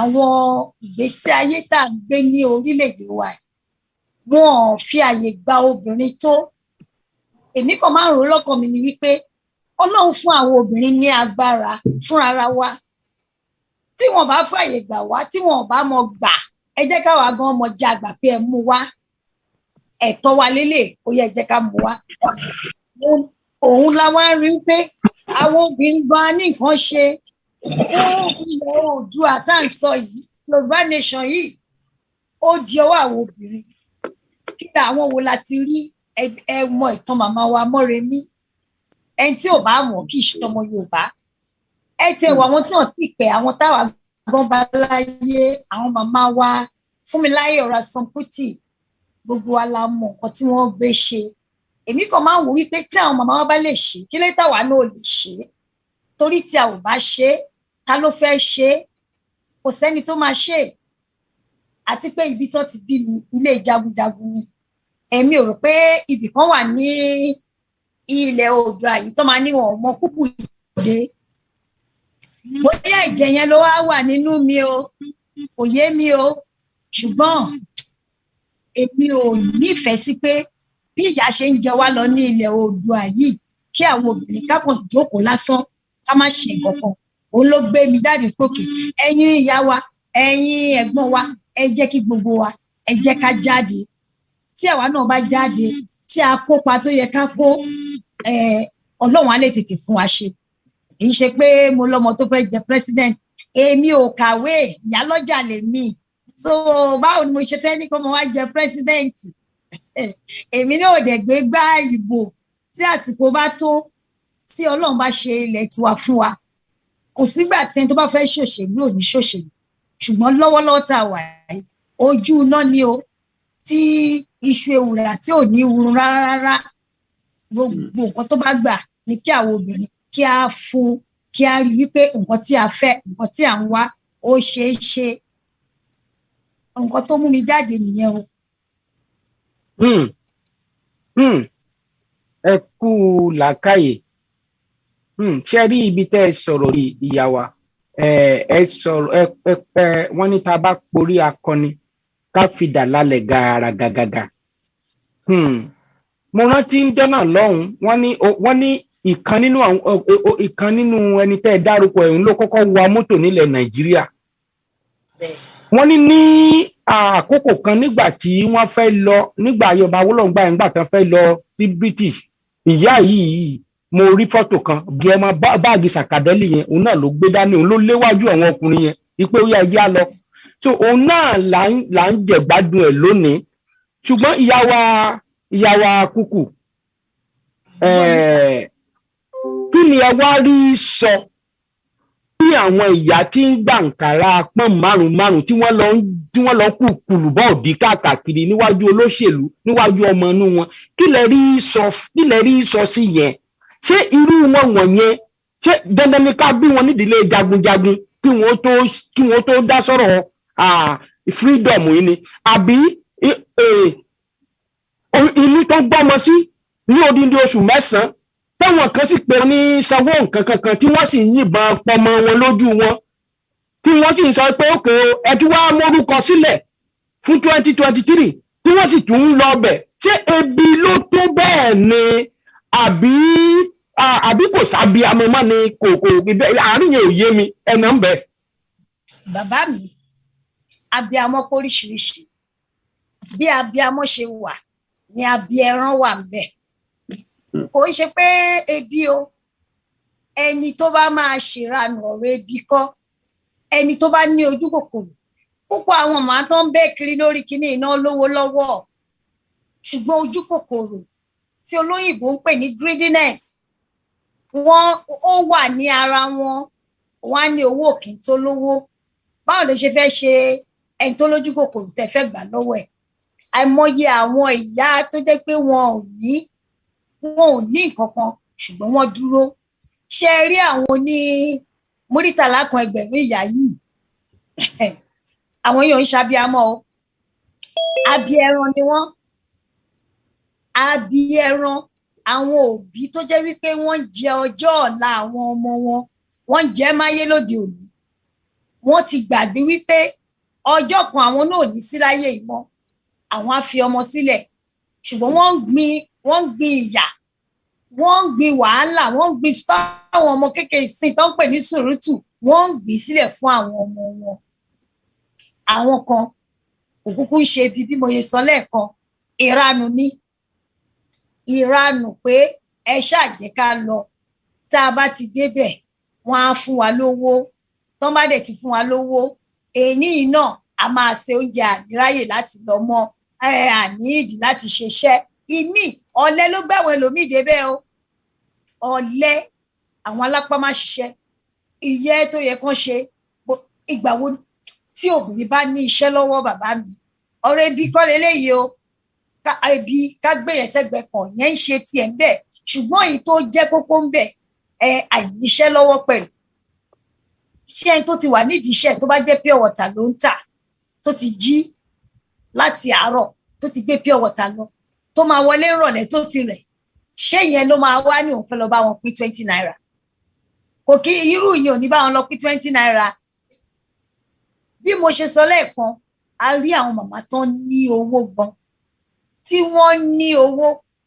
tí wọ́n dẹ̀ ṣe ń ṣe nǹkan tí à ń sọ ṣe rí ní ìgbà kan torí àwa wà nínú ẹgbẹ́ obìnrin tá a máa ń jàǹfààrà à ń pera wa ní One African Women's Forum èmi ní African president wọn a máa ń káàkiri ilẹ̀ Áfíríkà pé ìyà ń jẹ àwọn obìnrin ìyà ń jẹ wá a máa sọ̀rọ̀ a wá lọ síbì kan ní Zimbabwe obìnrin kan wá ń bá wa sọ̀rọ̀ ń bẹ̀ wípé ẹ sọ pé ìyà ń jẹ yín ẹ̀yin obìnrin ẹ jáde tí ẹ bá jáde kẹ́ wà ní ipò agbára báwo ni ìyà yín ṣe fẹ́ tọ́ àní ọ̀rọ̀ ni wọ́n tún sọ yìí o wọ́n wá pe ìpàdé míì sí Àbújá àwọn ìjọba wa ló pe ìpàdé náà àwọn èèyàn wá káàkiri Áfíríkà bó ṣe máa ń wá ọ̀rọ̀ kan náà ló sọ fún wa wọ́n ní ẹ̀yin obìnrin ẹ bọ́ta ẹ lọ bẹ́ẹ̀ ṣe máa dìbò tó máa dìbò fún yín kẹ́ ẹ lè wà ní ipò agbára ní gbogbo wa bá ṣe yẹyẹyẹ pé kẹ́ ẹ já lọ join bàbá mi ìgbà tá a débẹ̀ gbogbo wa la sá padà wípé eléyìí ò bọ́ sí a wá rí wípé àwọn obìnrin tí ìranù ti wà lára wọn tó ti wà lẹ́jẹ̀ wọn a lè sọ pé wọ́n bímọ wọn o ìní ẹgbẹ́kẹgbẹ́ àwọn ló dúró síbẹ̀ torí wọn ò fẹ́ ṣe nǹkan kan wọn ò fẹ́ gbé ara lẹ̀ rárá láti ṣe wàhálà àbí láti dúró de ọmọ àbí láti dúró fún ọmọ pàápàá láti jẹun ju wípé kí wọ́n máa tọrọ bárà kí wọ́n máa kọrin ṣé irú obìnrin gidi náà rí lẹ́yìn olóṣèlú tó máa sọra wọn di ẹgbẹ́ nílò tó máa pàtẹ́wọ́ ẹni ẹwọ èyí tó ṣẹlẹ̀ gbẹ̀yìn ṣó yẹ kán rí àwọn obìnrin ìgbà tèmi wo èmi ní àwọn obìnrin tá à ń pè lọ́lọ́kadà ló wà ń bẹ̀ ṣé ẹ mọ àwọn obìnrin tí à ń pè ní ọ̀kadà obìnrin ẹ̀yin náà kúkú mọ iṣẹ́ ọ̀kadà bọ́kùnrin kan bá gbé èèyàn kan bá wọlé ìsìn tó bá ti sanwó á bọ́lẹ̀ á máa gbalé ẹ̀ lọ ẹlòmíà tún gbé ọ̀kadà yìí náà á bọ́lẹ̀ á máa gbalé ẹ̀ lọ irú ẹ̀ ní ló pọ̀ nínú àwọn tá à ń sọ yìí wọ́n ríṣẹ́ wọn ò fẹ́ ṣe báárà yẹn ó ti mọ́ wọn irú àwọn yẹn ẹ má pè wọ́n lábíamọ abíẹran ni wọ́n àwọn kan wà nínú wọn o tó jẹ́ wípé ẹ̀tàn ló gbé wọn débẹ̀ irú àwọn tó pé ṣe ni wọ́n tàn wọbẹ̀ yẹn àwọn yẹn tẹ̀ ṣe bá sọ̀rọ̀ torí a ti gbé ìgbésẹ̀ pé gbogbo àwọn obìnrin wa tí ó wà ní ìgbèríko tí wọ́n mọ nǹkan tó ń lọ dáadáa àwọn obìnrin òdu àgbáyé àti ń lọ ń bá wọn ẹ jáwọ́ nínú báyìí ẹ jẹ́ ká jọ ṣe ẹ má yẹ kíyàwó jẹ wá gbogbo àǹfààní tó wà nínú tí Yorùbá bá dá dúró a ti bẹ̀rẹ̀ sí ní sọ fún wọn àwa ń rí wípé àwọn kan ń yí padà torí pé àìmọ̀ ni ṣùgbọ́n àwọn tí ó mọ̀ tí wọ́n dẹ̀ ṣì ń ṣe ojú kòkòrò ló bá wọn débẹ̀ alápá má ṣiṣẹ́ ló bá wọn débẹ̀ irú àwọn yẹn bàbá mi abíẹran ni wọn kì í ṣàbíamọ.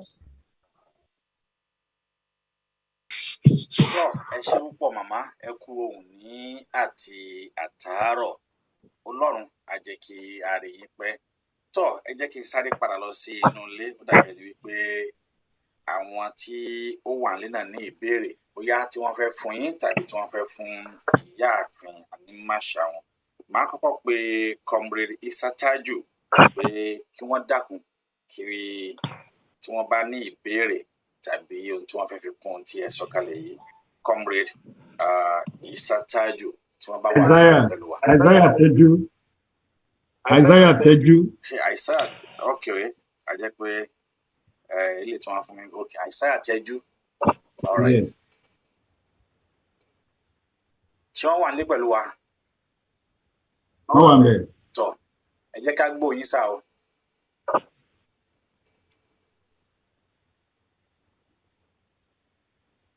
Ó dáa tí a ò bá ti rí wọ́n jẹ́ ká pé comrade Kọ́lá Ilésanmí comrade Kọ́lá Ilésanmí ṣé àwọn náà ṣe wọ́n ń gbọ́ wa comrade Kọ́lá Ilésanmí tọ́ kí wọ́n túra yín lẹ̀ wọ́n ti tú yín lẹ̀ o. comrade Kọ́lá Ilésanmí. ok ẹ jẹ́ kí n béèrè àwọn questions tó wà lẹ́yìn. ok ó yá. Ẹ ṣé gan ni ìyáàfin Ọlábísí àti ìyàwó Símísádé ẹ kú iṣẹ́ takuntakun ẹ jára àwọn ìbéèrè tó wà nílẹ̀ bí fún kákọ́ bẹ̀rẹ̀ lórí ìyáàfin Símísádé a rí pé láti ìgbà tí ọ̀rọ̀ òmìnira yìí tó ti ṣẹlẹ̀ ẹ ti gbéra ẹ dẹ̀ ti rìn káàkiri ilẹ̀ Yorùbá a ti wo ọ̀pọ̀lọpọ̀ fídíò sí yín tẹ́ lọ bá wọn ọba bóyá àwọn bàbí márùn kan lẹ lọ bá àti ríṣẹ́ gbogbo tẹ́ ẹ ṣe ṣùgbọ́n máa ṣe lè ṣàlàyé díẹ̀ lára iṣẹ́ yẹn tí ẹ ń ṣe fún wa tó bá ṣe é ṣe ni o tó bá jẹ́ pé ẹ fẹ́ fi pamọ́ àyè wà fún yín ṣùgbọ́n ṣe lè ṣe àlàyé díẹ̀ fún wa lára iṣẹ́ yẹn àti pé báwo ni ó ṣe ṣe àṣeyọrí sí ìyẹn jẹ́ bí ìbéèrè àkọ́kọ́ mà. ẹ ṣé bàbá mi ṣe rí ẹ ti sọ kankan nísìn gbogbo aṣọ kọ́ là sá lóòrùn. bẹ́ẹ̀ ni mà. gbogbo aṣọ kọ́ là sá lóòrùn àpákàn iná díẹ̀ nípa àwọn iṣẹ́ tá a ṣe àwa mọ̀ a dẹ̀ nígbàgbọ́ a dẹ̀ túmọ̀ wípé ó ní àṣeyọrí torí ìjáde tí a jáde gbà yẹn kò yé púpọ̀ àwọn èèyàn bàbá mi wọ́n kò rò papọ̀ jáde àkànlọ́ ń bá wọn bá ní. ìjáde tá a jáde ìjáde tó mú ètùtù dání ni ó yé bàbá mi Ọmọboriowo náà torí gbogbo ẹ̀ ni wọ́n mọ̀ kò kí ń ṣe ìjáde lásán ìjáde náà a ò dẹ̀ dúró a ò gbé sí orí fọ́nrán mọ́ ni a ò gbé sórí afẹ́fẹ́ a kàn sọ wípé èyí tó yẹ káwọn èèyàn rí òun ni a gbé síta yẹn púpọ̀ ẹ̀ kò ṣeé gbé síta mọ́ ṣùgbọ́n iṣẹ́ ò dúró bàbá mi gbogbo ìgbà gbogbo ìgbà kò sígbà tí a ò kí ń jáde kò sígbà tí a ò kí ń ṣiṣẹ́ àti ní wípé ìdúró sí ìbẹ̀rù sí ni fún ẹni tó bá gbọ́dọ̀ mi lọ́rọ̀ wa ní àwọn obìnrin ilẹ̀ Yorùbá o a ti fẹ́ ṣera wa ní ẹyọ kan a fẹ́ fi ohun kan máa sọ̀rọ̀ pé iṣẹ́ tí Elédùà yàn fún àwọn obìnrin ilẹ̀ Yorùbá ilẹ̀ Oòduà a ṣe é kó yọrí sí dáadáa àwa ti ń rí èsì ayọ̀ ṣùgbọ́n àmì dúró torí ìbẹ̀rù kì í ṣoníṣẹ́ àfi ẹni tó bá ṣe dòkú nígbà tí a bá ṣe tán nǹkan tẹ̀yin náà tó tẹ̀ níbẹ̀rẹ̀ lọ́wọ́ wa gan kẹ́yìn náà tó mọ̀ pé lóòótọ́ ni torí nǹkan tí ẹ máa fojú rí ni ṣùgbọ́n ìwọ̀nba ni mo lè sọ ó yé bàbá mi Omoboriowo gan ó yé wọn nǹkan tó wà nílẹ̀ kí gan ó yé wọn ẹ kàn jẹ́ kí n ra sọ díẹ̀ báyẹn torí tí n bá lọ sọ jù ká má lọ jábọ́ ẹ bá mi fara mọ́ ṣókí. ẹ ṣeun mà ìyẹn ló lídìí sí kejì báyìí ẹ sọ lẹ́ẹ̀kan nígbà tẹ́ ń sọ̀rọ̀ pé àwọn obìnrin kan wà tí wọn ò ṣe gẹ́gẹ́ bí obìnrin bóyá ẹ pè wọn ó ní orúkọ kan tẹ́ fi pè wọn. báwo ni kí ni ipá tẹ́ ń sà láti gẹ́gẹ́ bá gbogbo wa ló mọ̀ pé Ọlọ́run fún obìnrin lágbára àti ilẹ̀ wa ni kò sí báwo ọkùnrin ṣe lé agídí tó ọkùnrin agídí làwa ní bẹ́ẹ̀ táwọn obìnrin mọ bọ́n ṣe ń ṣe nǹkan Ọlọ́run ló ti fún àwọn obìnrin lágbára báwo lẹ ṣe wá ń ṣe láti rí àwọn obìnrin tó kù tó wà ní ipò tí wọ́n ti darapọ̀ mọ́ ìlànà tẹ́yìn gbélẹ̀ yìí láti rí pé ilẹ̀ Yorùbá lọ ni wọ́n ní òmìnira fún ara wa báwo kí ni nǹkan tẹ́ ń ṣe láti kó wọn sínú àmọ́ pé gbogbo wọn ò ṣe kó kúrọ̀pọ̀ lẹ́yìn bẹ́ẹ̀ ni. Bàbá mi kọ́tà máa ń ṣe ni pé lákọ̀ọ́kọ́ a ti máa ń rán àwọn obìnrin wa ní gbogbo ìlú tí wọ́n ti wá ṣe mọ̀ gbogbo wa àwa látòkù kan kódà àwọn Yorùbá Ẹdó wà láàrin wa gbogbo local government tó ti wá àti kọ́kọ́ rán wọn lọ kí wọ́n lọ máa ṣiṣẹ́ sílẹ̀ àwa ní àwọn kan tó yẹ pé àṣà ara wa àwa la máa kúrò láti ìlú kan lọ sí ìlú kejì àtẹ pósítà àtẹ handbill tí a bá wá dí ọ̀hún a máa wá jókòó a máa ṣe àlàyé fún wọn oore tó wà nínú ká dúró oore tó wà nínú kí àwọn obìnrin dúró ibi tí a ti ń káàkiri yìí a rí wípé àwọn obìnrin wa ìṣẹ́ pọ̀ lára wa púpọ̀ ìṣẹ́ pọ̀ ó pọ̀ gan ẹ má bínú bóyá kí n máa fòyìnbó kọ̀ọ̀kan sí lẹ́ẹ̀kọ̀ọ̀kan tí mi ò bá tètè rí Yorùbá ọ̀rọ̀ sí fẹ́ lò. Iṣẹ́ yẹn sún òpó lára wa débi wípé bàbá mi tí ẹ bá wọ inú abúlé mi àgbo sáàrin ìlú nìkan à ń wọ abúlé à ń wọ ìletò tí ẹ bá débẹ̀ tí a bá rí bí àwọn màmá wa yẹn bó ṣe ìjọ kan lọ sí village kan àwa ní òkè o àwọn obìnrin kan ti nìkan dúró ìgbà tá a dé wọ́n ń ṣèpàdé lọ àwọn kan bí àwọn gbowó gbọ́múlé láńtà o àwọn wọn ẹjọ́ màmá kí ló ń jẹ́ owó gbọ́múlé láńtà wọ́n ní àwọn yáwó lọ́wọ́ àwọn lápò pé tí wọ́n bá rẹ̀ ti ìjọ ta lọ ṣe mítì yẹn ọjọ́ yẹn ni ọjọ́ táwọn máa sanwó tí àwọn ò bá rówó san wọ́n máa tì wọ́n ṣàṣọ oríṣiríṣi àwa rí wípé ọ̀nà yìí gan ó ní àwọn olóṣèlú wa ń gbà wọ́n ti mọ̀ pé àwọn màmá yìí wọn ò lówó àwọn àbúrò wa yìí kò sí owó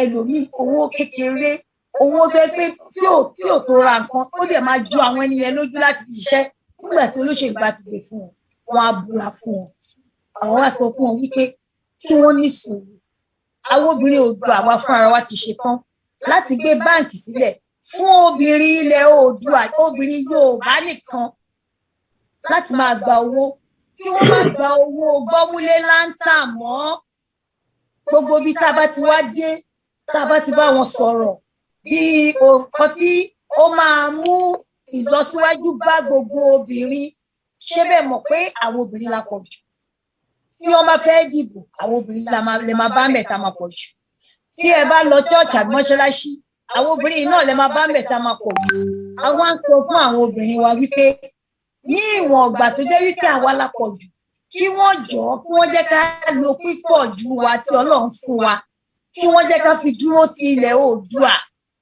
kí wọ́n jẹ́ ká fi ṣe nǹkan fún ilẹ̀ Yorùbá kí ilẹ̀ Yorùbá kó lè dá dúró ìṣòro tí wọ́n ní tó fi ń tọrọ owó gbọ́múlé láǹtà pé Ọlọ́run á bá wọn yanjú ẹ̀ ṣùgbọ́n kókó ni pé wọ́n ro tàwọn ọmọ wọn o tí àwọn bá gba owó títí gbèsè bá wà nílẹ̀ tí wọ́n bá ṣe bẹ́ẹ̀ tí wọ́n bá lọ wọ́n ti ká àwọn ọmọ náà sóko ẹrú àwọn máa sọ nǹkan tó ń ṣẹlẹ̀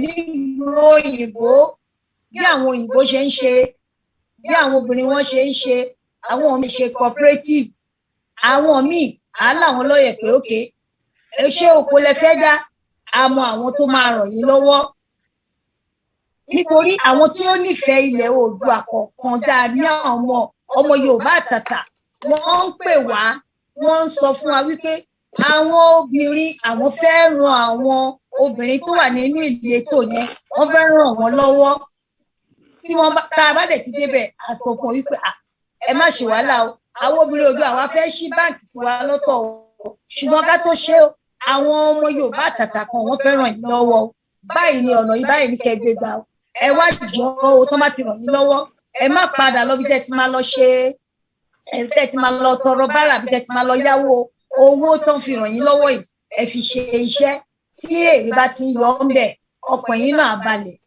ṣùgbọ́n ẹ má gbàgbé gbogbo nǹkan tá à ń sọ fún yín àmúwèé lé wọn lọ́wọ́ àwọn tó kàwé nu wọn àní ẹ̀ka ẹ bá wa kà fún àwọn màmá wa àǹfààní oore tó wà nù ká dúró gbogbo nǹkan tá a máa ń sọ fún wọn nìyẹn a máa ń fún wọn ní ìdánilẹ́kọ̀ọ́ ewu tó wà ní káṣí máa bá ba ṣe bá lọ àwọn nǹkan tí obìnrin Oòduà fi ń kọ̀ sí nìyẹn o tó yẹ pé tá a bá tẹ̀ máa dé ibòmíì pàápàá wọn á ti gbọ́ nípa obìnrin Oòduà wọn kàn máa sọ fún wa wípé àwọn ti ṣetán láti darapọ̀ mọ́ wa.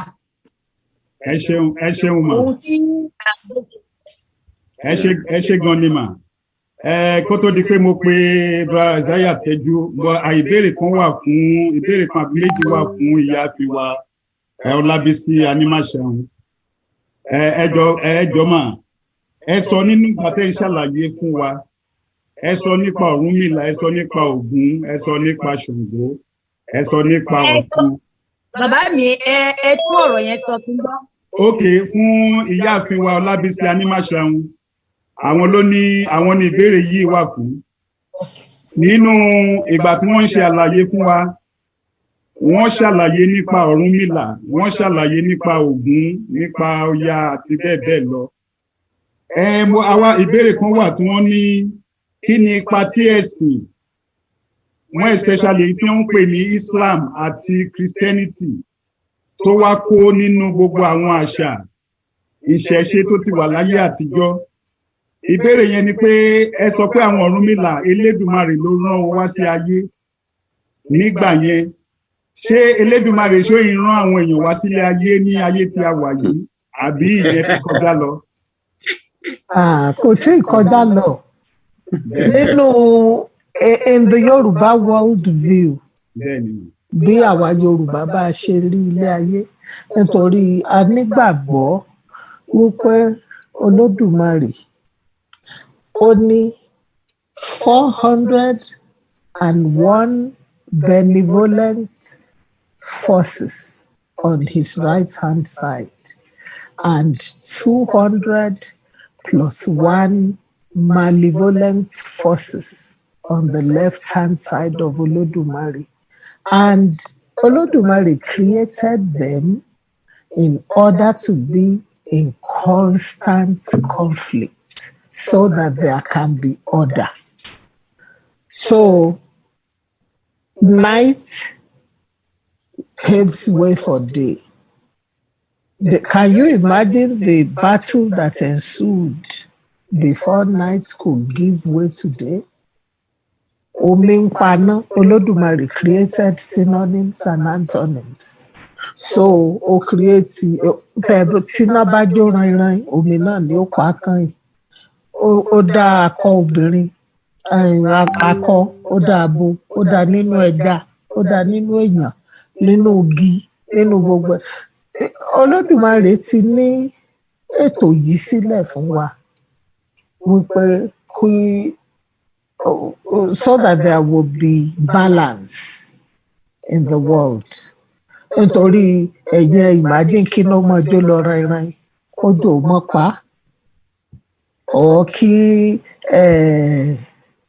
ilẹ̀ kó má ṣùgbọ́n àwọn ìlú kan wà nírú bíi Finland yẹn tó jẹ́ wípé they call it the land of the midnight sun tó jẹ́ pé ibòmíì ilẹ̀ ó kedere lọ́jọ́ yọ fún bí odidi oṣù mẹ́ta àwọn èèyàn tẹ̀ máa ń ya wèrè ńbẹ̀ irú South Pole yẹn sì ẹnìkan kan ò lè gbé bẹ́ẹ̀ nítorí wípé it is in constant darkness so Olódùmarè ti pín gbogbo ẹ̀ so nítorí náà ẹ jọ̀ọ́ question yín yẹn tún bá mi béèrè ẹ̀ mi ìfẹ́ bẹ́ẹ̀. Question ẹ̀yẹn ni pé wọ́n sọ pé kí ni ipa tí ẹ̀sìn Islam àti Christianity tó ní lórí ìṣẹ̀ṣe ìdálẹ̀ tó ti wà láti ṣe bẹ́ẹ̀.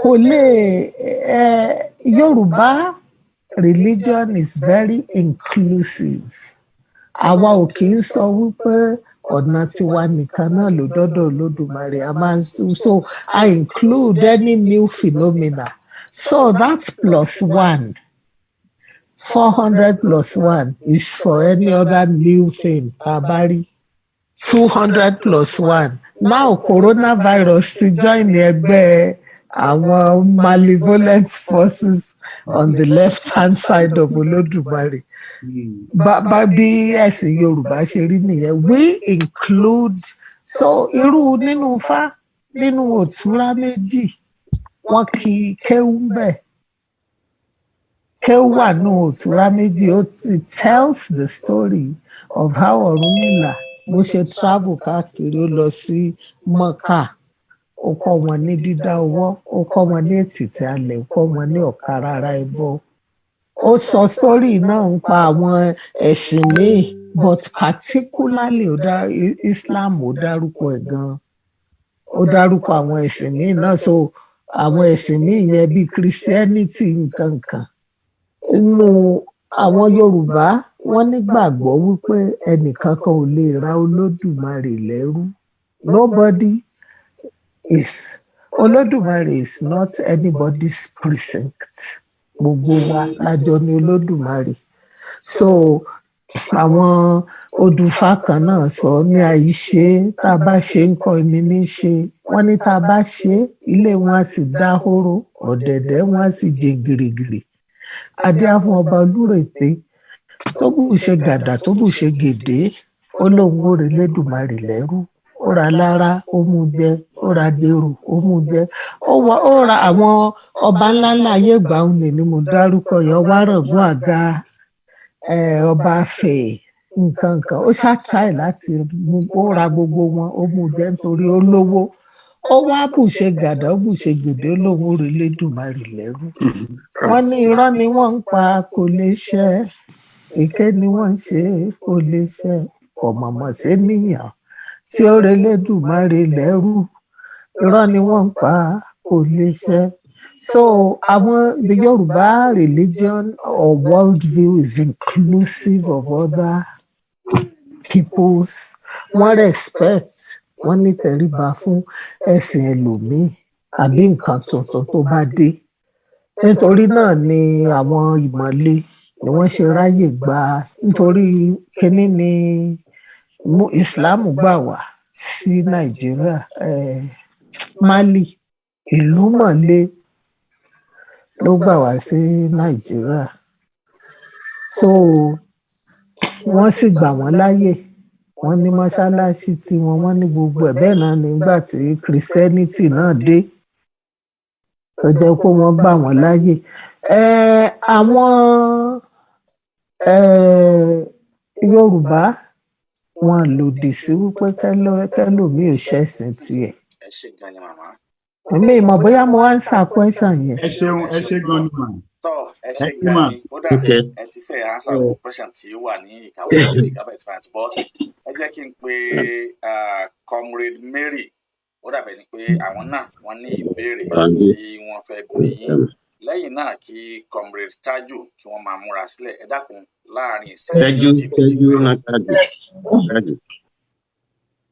Sorry. Mrs. Mary. Ẹ kúrò lẹ́fà o, ẹ kúrò lẹ́mà o, ẹ ṣé gan o, a kú ọ̀rọ̀ ìlú o. Inú mi dùn fún ọ̀rọ̀ tí mọ́mì wa Kúkú sọ yẹn ni.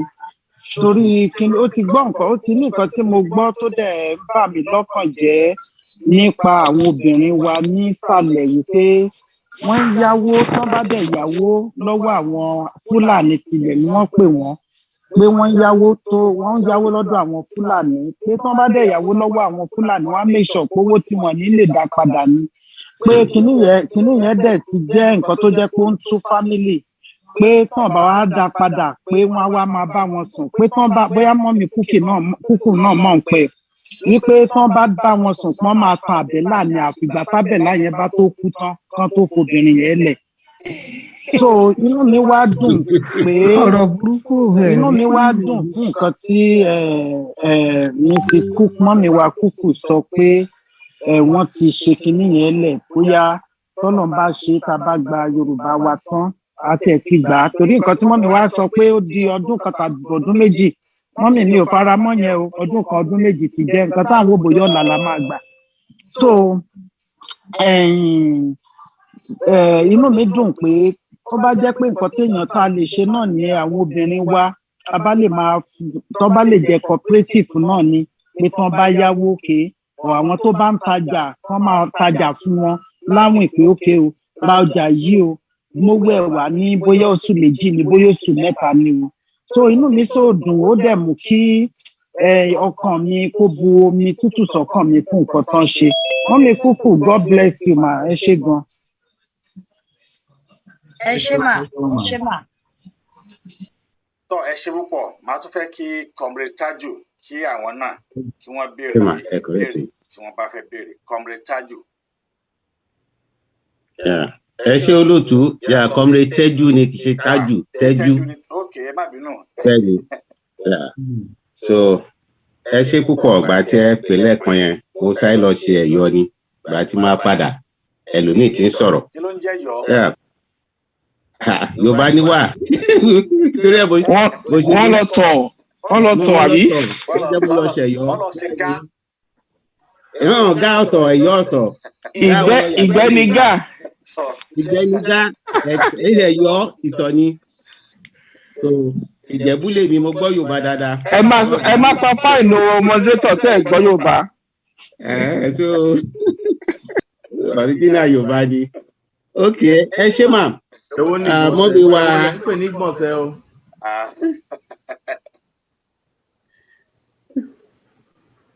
So continue for attention. Okay. Number 2 ni gbọ̀nsẹ̀. Àkọ́kọ́ ìbéèrè lọ sọ́dọ̀ màmá wa Animasha àwọn Ọlábísí. Ẹ ṣé gan mọ́mì wa. Mo rí pé ẹ kì í fá. Ó dán mọ́ránmọ́rán lẹ́nu yín bíi pé kẹ máa kìlọ̀ ni tó bá jẹ́ àkókò. Àbá ní kẹgbéra ńlẹ̀ ni. Ṣùgbọ́n àkókò ò ní jẹ́. Mọ́mì wa, kan tí mo fẹ́ bi yín nìyí. Mo wò pé gẹ́gẹ́ bẹ ṣe sọ̀rọ̀ Ifá fún wa. Pẹ̀lú agbára tí àwọn obìnrin ní tẹ̀ ń rí lò. Mo tó yẹ kí ẹ lè rí ṣe ní ti ìbílẹ̀ tí àwọn ajínigbé yìí àbí agbénipa. Èyí ni pé gbà àtijọ́ a máa gbọ́ pé àwọn bàbá wa wọ́n ní àwọn ìṣẹ̀ṣe oògùn ìbílẹ̀ tó jẹ́ pé tí wọ́n bá yán ọ̀nà báyìí gbogbo ẹni tó bá kọjá ń bẹ̀ ó di òkú ni. Àbí inú ìgbẹ́ wọ́n á dé inú ìgbẹ́ yẹn anybody tó bá wọbẹ̀ kò ní ríran mọ́ á kàn máa kò yìí ni. Mo gbà pé ó yẹ kí àwọn agbára yìí sì lè wà. Àbí ọ̀nà wo ẹ lè gbà àwọn agbára yìí láti lò fún àwọn ará bíi gbogbo. Ẹ má bínú ìbéèrè mi nìyẹn mà. Nǹkan tí èmi rò ni wípé òótọ́ ó ti kúrò láyé tóòtọ́ bá sì ti kúrò ọwọ́ mímọ́ àti àyà funfun tó máa ń jẹ́ kí Olódùmarè kó fi àmì sí gbogbo nǹkan náà kò ní ṣeé ṣe. Even inú Ifá gan ó sọ ó ní olóòótọ́ tí ń bẹnu ayé wọn ò pógún ṣìkàṣìkànú rẹ̀ wọn ò mọ níwọ̀n ẹgbẹ̀fà ọjọ́ ẹ̀san ò lọ títí ni ò jẹ́ kọ́ràn ó dùn ni adé afọ̀rọ̀ gbogbo tí ń dun akápò bẹ́ẹ̀ ni wọn kò dùn fá tí mo bá rí wọn ò máa rò forí mi orí ẹni lálágbọ́ràn dùn. Ṣé ẹ rí mo nígbàgbọ́ wípé tí inú kan àti òótọ́ tá a bá fi ń bára wa lò gbogbo àwọn kinní yẹn bóyá yóò mọ padà àwọn ẹni tó sì ní irú àwọn agbára yẹn wà ó nílẹ̀ Yorùbá ṣùgbọ́n nítorí wípé ọ̀pọ̀lọpọ̀ àwọn èèyàn wa lóde òní èké ni wọ́n èèyàn ò lè fi èké kó fi bá Ọlọ́run lò ẹ jẹ́ fún yín ní example kan Òkígbẹ́ for example my late uncle ọba Ìṣègùn ni wọ́n ó dẹ̀ ń dùn mí gan-an the same we miss him so much wọ́n ní àwọn customers rẹpẹtẹ tí mo introduce sí wọn l'Amẹ́ríkà táwọn yẹn tiẹ̀ ti +1 tí mo sọ yẹn àwọn yẹn ti fi fọ́tò bàbá sínú ancestral shrine ni wọn àwọn náà dégún lé wọn so wọ́n ṣe Òkígbẹ́ fún mi mo wá kó wá mo dé sílé àwọn ẹnìkan ní Cleveland Ohio mo wá sọ fún wọn pé ẹni yẹn ń ṣe martial arts mo bá sọ fún un pé mo dẹ̀ ní Òkígbẹ́ òwe lónìí ní $30 àbí nǹkan kan bàbá kan máa ń ṣe nǹkan fún mi tí mo bá ń bọ̀ pé kí n bá wọn tà á so ló bá lọ sí martial arts kìíní ẹ̀ wọ́n bá kìíní ni wọ́n máa ń lo oríṣiríṣi ohun ìjà bíi machete láti Senegal nǹkan kan láti Brazil wọ́n bá ẹni tó ń kọ́ wọn ní martial arts ẹnìkan bá ṣèèṣì mú idà yẹn ó fi ké lọ́wọ́ bọ̀túngbà tóun lọ síbẹ̀ ó ra bíi 3 ó fún ọ̀gá wọn tó ń kọ́ wọn nìkan bí kìnìyàn ò ṣe gé lọ́wọ́ nìyẹn gbogbo wọn bí àwọn bíi 15 bí wọ́n ṣe troop wá sílé ẹ̀ tí wọ́n wá ra gbogbo àwọn Òkígbẹ́ tí bàbá ṣe fún mi nìyẹn so ń bọ̀ wá tó bí ọjọ́ bíi 3 ẹni tí mo dé sílé ẹ̀ yìí Kyle ló là ń pè é bọ̀ tó kó sọ ọ́ di Káyọ̀dé ó change so ló bá sọ fún mi wípé òun mà ti lọ mú ọ̀bẹ òun ti fi ya ọwọ́ ara òun wípé ọwọ́ òun ya mo ní báyẹn kọ́ ló ṣe ń ṣiṣẹ́ mọ̀ wípé àbòsí nìyẹn so ó dìgbà tí gbogbo àwọn ìtékété yẹn tá a bá ṣe mọ́ kó tó di wípé nítorí irú Òkígbẹ́ yẹn nǹkan tó wà fún ni wípé kẹ́nìkan déédéé máa yàn ní ọ̀bẹ kò ní wọlé tó kígbẹ́ bá ti wà lára èèyàn ṣùgbọ́n kí ìwà ṣe wípé kó jókòó kalẹ̀ kó mú ọwọ́ ẹ kó wá máa fọ̀bẹ ya fún rẹ of course á ya so mo personal opinion mi ni wípé tó bá di wípé a padà sí the ancient ways nígbà tí ìfẹ́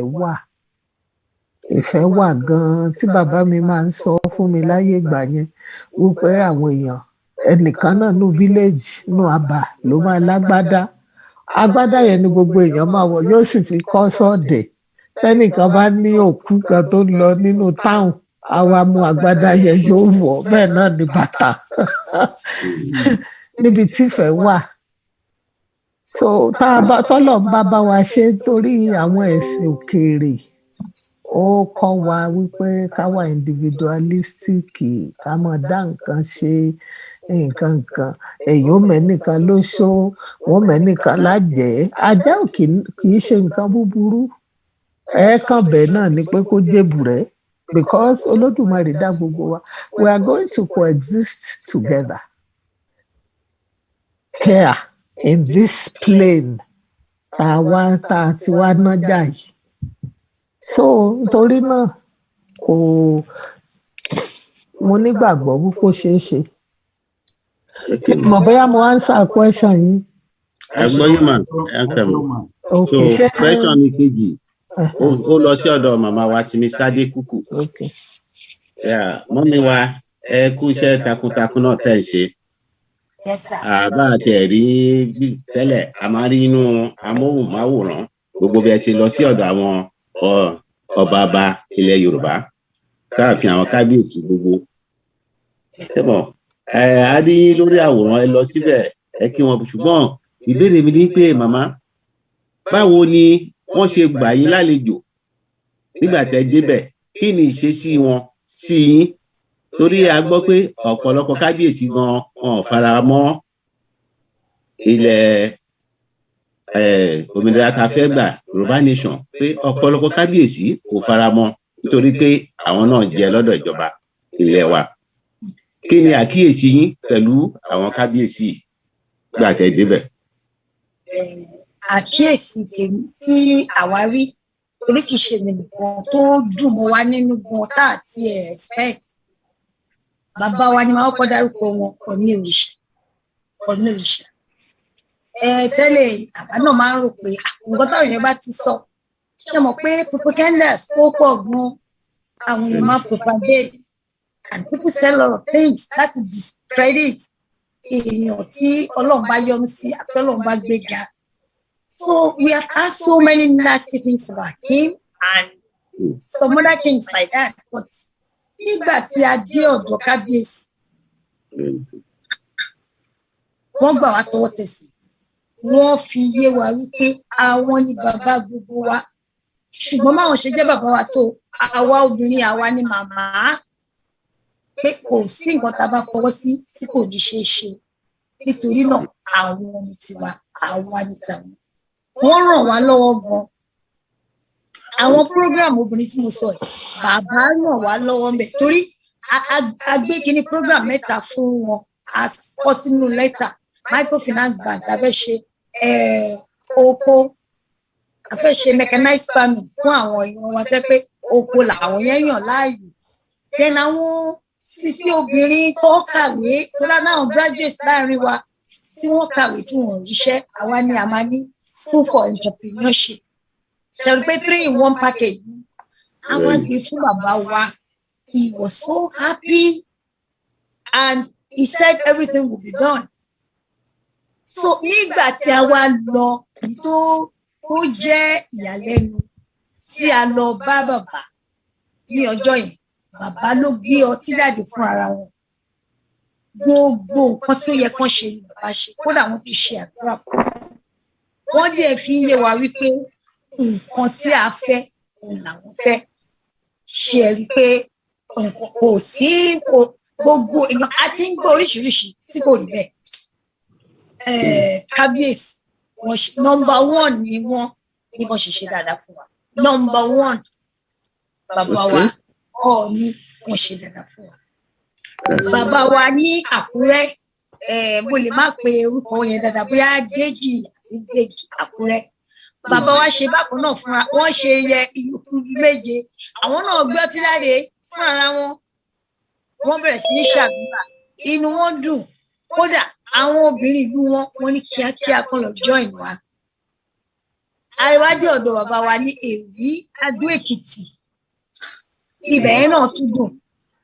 Gbogbo ibi tí a dé tí a ti fi ojú rí àwọn kódà ibi tí ní Ìkòròdú tí kò sí bàbá lé àwọn olóyè ti dúró dè wá. Wọ́n ti gbé nǹkan tó máa fi ṣe àdúrà wọ́n ti gbé dúró dè wá. Ìyẹn ló wá fún wa ní ìgbàgbọ́ wípé púpọ̀ àwọn ọba wa púpọ̀ wọn ní àwọn ibi táwa ti dé àwọn tó pọ̀ jù tiwa ni wọ́n ṣe. Àwọn tó pọ̀ jù wọ́n nífẹ̀ẹ́ ilẹ̀ Yorùbá dénúdénú truthfully and honestly ni wọ́n nífẹ̀ẹ́. Púpọ̀ wọn ní àwọn tá a ti rí o ṣe mọ̀ pé àwọn nǹkan tí máa ṣe tí àwọn nǹkan tí mò ń sọ ń sìn àwọn nǹkan tá a ti rí based on what we have seen àbí facts táwa lè sọ pé facts yẹn ní nǹkan tá a rí mi ò sọ àwọn bí ọba tá a ní o ṣùgbọ́n ibi tá a lọ púpọ̀ àwọn ọba tá a rí wọ́n ṣe dáadáa wọ́n bá wa ṣe. ẹ ṣe gan ni mà. ẹ ṣe mà. ẹ ṣe mà. gratẹ́júṣe yìí ní question kí n tó pé arákùnrin wa Adékúnlé Òkèṣọlá. ẹ continue ṣàì ṣe. ok comrade Adékúnlé Òkèṣọlá ọyá ọpọ́n súnkàn yìí ẹ bá wa ṣe ní pápákọ̀ kí á lè fi àwọn ìyá wa lẹ̀ lọ́sùn. Kálẹ́ sá o, ẹ kálẹ́ máa o. Ẹ kálẹ́ comrade. Odùwà gbè wá o. Àmì o, ẹ ṣe wọn. A ṣe é ṣe fún wa lágbára lọ́wọ́ àníṣe dànù. Lágbára lọ́wọ́. Ẹ jọ̀ọ́ àwọn ìyá wa tí wọ́n sọ̀rọ̀ tó ń sìn adúpẹ́ lọ́wọ́ wọn Ọlọ́run á máa fún yín ṣe. Ìyá wa mi ò mọrúkọ wọn tí wọ́n kọ́ sọ̀rọ̀ kó tó dípò àwọn màmá wa kú wọ́n sọ̀rọ̀ lẹ́ẹ̀kan tí wọ́n bá wa gbà yẹn. Àwọn màmá ní Màṣàun àwọn ni mo fẹ́ bá sọ̀rọ̀. Nǹkan tí mo dẹ̀ fẹ́ sọ náà ni wípé ẹ wò ó. Nǹkan tí mo fẹ́ sọ ni pé ẹ máa ṣe. Nǹkan tí mo fẹ́ sọ náà ni wípé ẹ wò ó. Ọjọ́ orí ń lọ lórí wa. Ṣé àwọn nǹkan tẹ́ ẹ sì ti gbọ́ ẹ wò ó. Ṣé ni mò ń wò pé ṣé ọmọ Yorùbá ni mí ṣá? Ìyá ni wọ́n bá ń sọ̀rọ̀ tó pé wọ́n ń sọ̀rọ̀ wọ́n ń kí ifá láti ẹ̀jẹ̀ pé wọ́n wùwé kankan. Àwa tẹ́lẹ̀ tí aṣọ ọmọ ogún aṣọ ọmọ ọdún tí ọmọ òjò àmọ́ nǹkan kan ọ̀nà lè gbà bí àwọn ìyá wa tó ń tọ ojú ilé ọba lọ yìí afẹ́kẹ́ ní àgbékalẹ̀ àmọ̀nà tẹ́ fi ṣe láti lè máa kọ́ ẹ̀kọ́ láti lè máa kọ́ ẹ̀kọ́ ẹ kí àwọn ifá méjì kan sìn odù ifá yẹn ìkọ́dẹ̀ ń já bíi pé tí wọ́n bá ṣe ibi kéèyàn máa fi taratara kó má fi taratara bara jẹ́ torí mi mọ bí kíní yẹn ṣe lọ sáré pé ìgbà lókè tó ṣú Ọlọ́run Elédùmarè ló máa dájọ́ yẹn mi mọ bí ifá ṣe lọ ìkan tẹ́ pè síwájú ẹ̀ náà nínú ọ̀rọ̀ tẹ́ ń sọ bí Elédùmarè ṣe gbé búburú àti rere tó gbé tọwọ́ ọ̀tún àti òsì tó fi kọ̀ọ̀kan láti lè gbẹ̀yìn ra ìyá wa ẹjọ ẹ má fojú kékeré wà àwọn nǹkan wọ̀nyí wọ́n ń kú lọ ní ṣé èèyàn mọ̀ bóyá obìnrin lè wà ẹ foríjì mí mo sọ pé obìnrin yẹn ilẹ̀ bí wa ṣé èèyàn mọ̀ bóyá àwọn obìnrin lè wà tó jẹ́ pé àwọn irúkọ báyìí lè máa jáde lẹ́nu wọn tá a bá wá fa àwọn ọkùnrin ńkọ́ níbi tí wọ́n gúnlẹ̀ sí níbi wọ́n wà ẹ jọ̀wọ́ ẹ má jẹ́ kíkiní àmọ́ bóyá ọ̀nà tẹ́ fẹ́ fi gbé sílẹ̀ torí àwa ta tẹ̀ ti pé ọmọ 40 ọdún ọmọ 50 ọdún kù díẹ̀ gan ọkàn wa ń gbògbẹ́ láti lè mọ irú àwọn ayádẹ́pọ̀ káàkiri àgbáyé bí ẹ ṣe gbé kalẹ̀ táwọn ìyá wa tó ń lọ sí ọba tó ń gbìyànjú tiwọn náà lọ́nà tiwọn lọ́n dẹ̀ fi lé ìbùkún ẹ̀yìn náà ẹ má fojú kékeré wò tó ló ń kú lọ léyìí ẹ wà fọlọ́run Lédùmarè bẹ̀yìn á ṣe é ṣe fún yín.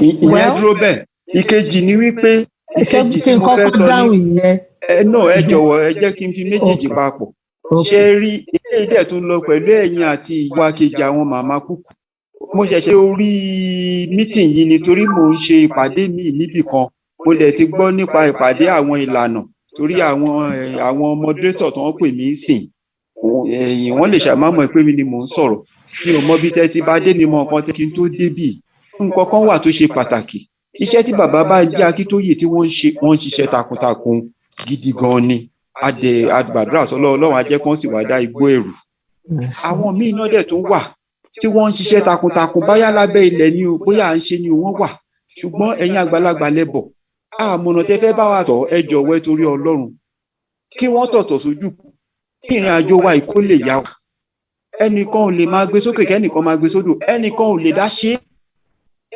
dá ṣe ẹ jọ̀wọ́ torí Ọlọ́run ẹ̀yin gbogbo àti wọ́n lọ sí Yorùbá World Assembly Yorùbá Congress wọ́n lọ èṣù dé àwọn sísìn tí ẹ bá máa owó dá ìlànà Oòduà tẹ́lẹ̀ bá máa dáwó dá fún kinní kan Yorùbá World Assembly tẹ́lẹ̀ bá dáwó dá fún Oòduà Redemption Alliance yẹ kí governing body Yorùbá governing body kó wà kó ní kálukú máa manage ilé ẹ̀ ṣùgbọ́n kó jẹ́ pé governing body yẹn máa wà ìgbín la máa wà credible anywhere we go tán bá ní wọ́n ń ṣe constitutional major wọ́n ń ṣe constitutional major bí wọ́n ń ṣe constitutional major lọ́hùn máa fi tàwọn Ìgbò ṣe example lóòótọ́ náà ń ṣe constitutional major tán bá ní kán lọ mú representative Ìgbò sílẹ̀ lénìí mo mọ̀ pé 55% ló máa mú Nnamdi Kanu sílẹ̀ 55% yìí kò sí pẹ̀lú constitutional major so báwo la ṣe fẹ́ ṣe ẹjẹ́ àbúrẹ́là kan náà wà bó dẹ̀ ṣe wà ní Yorùbá bó ṣe ṣùgbọ́n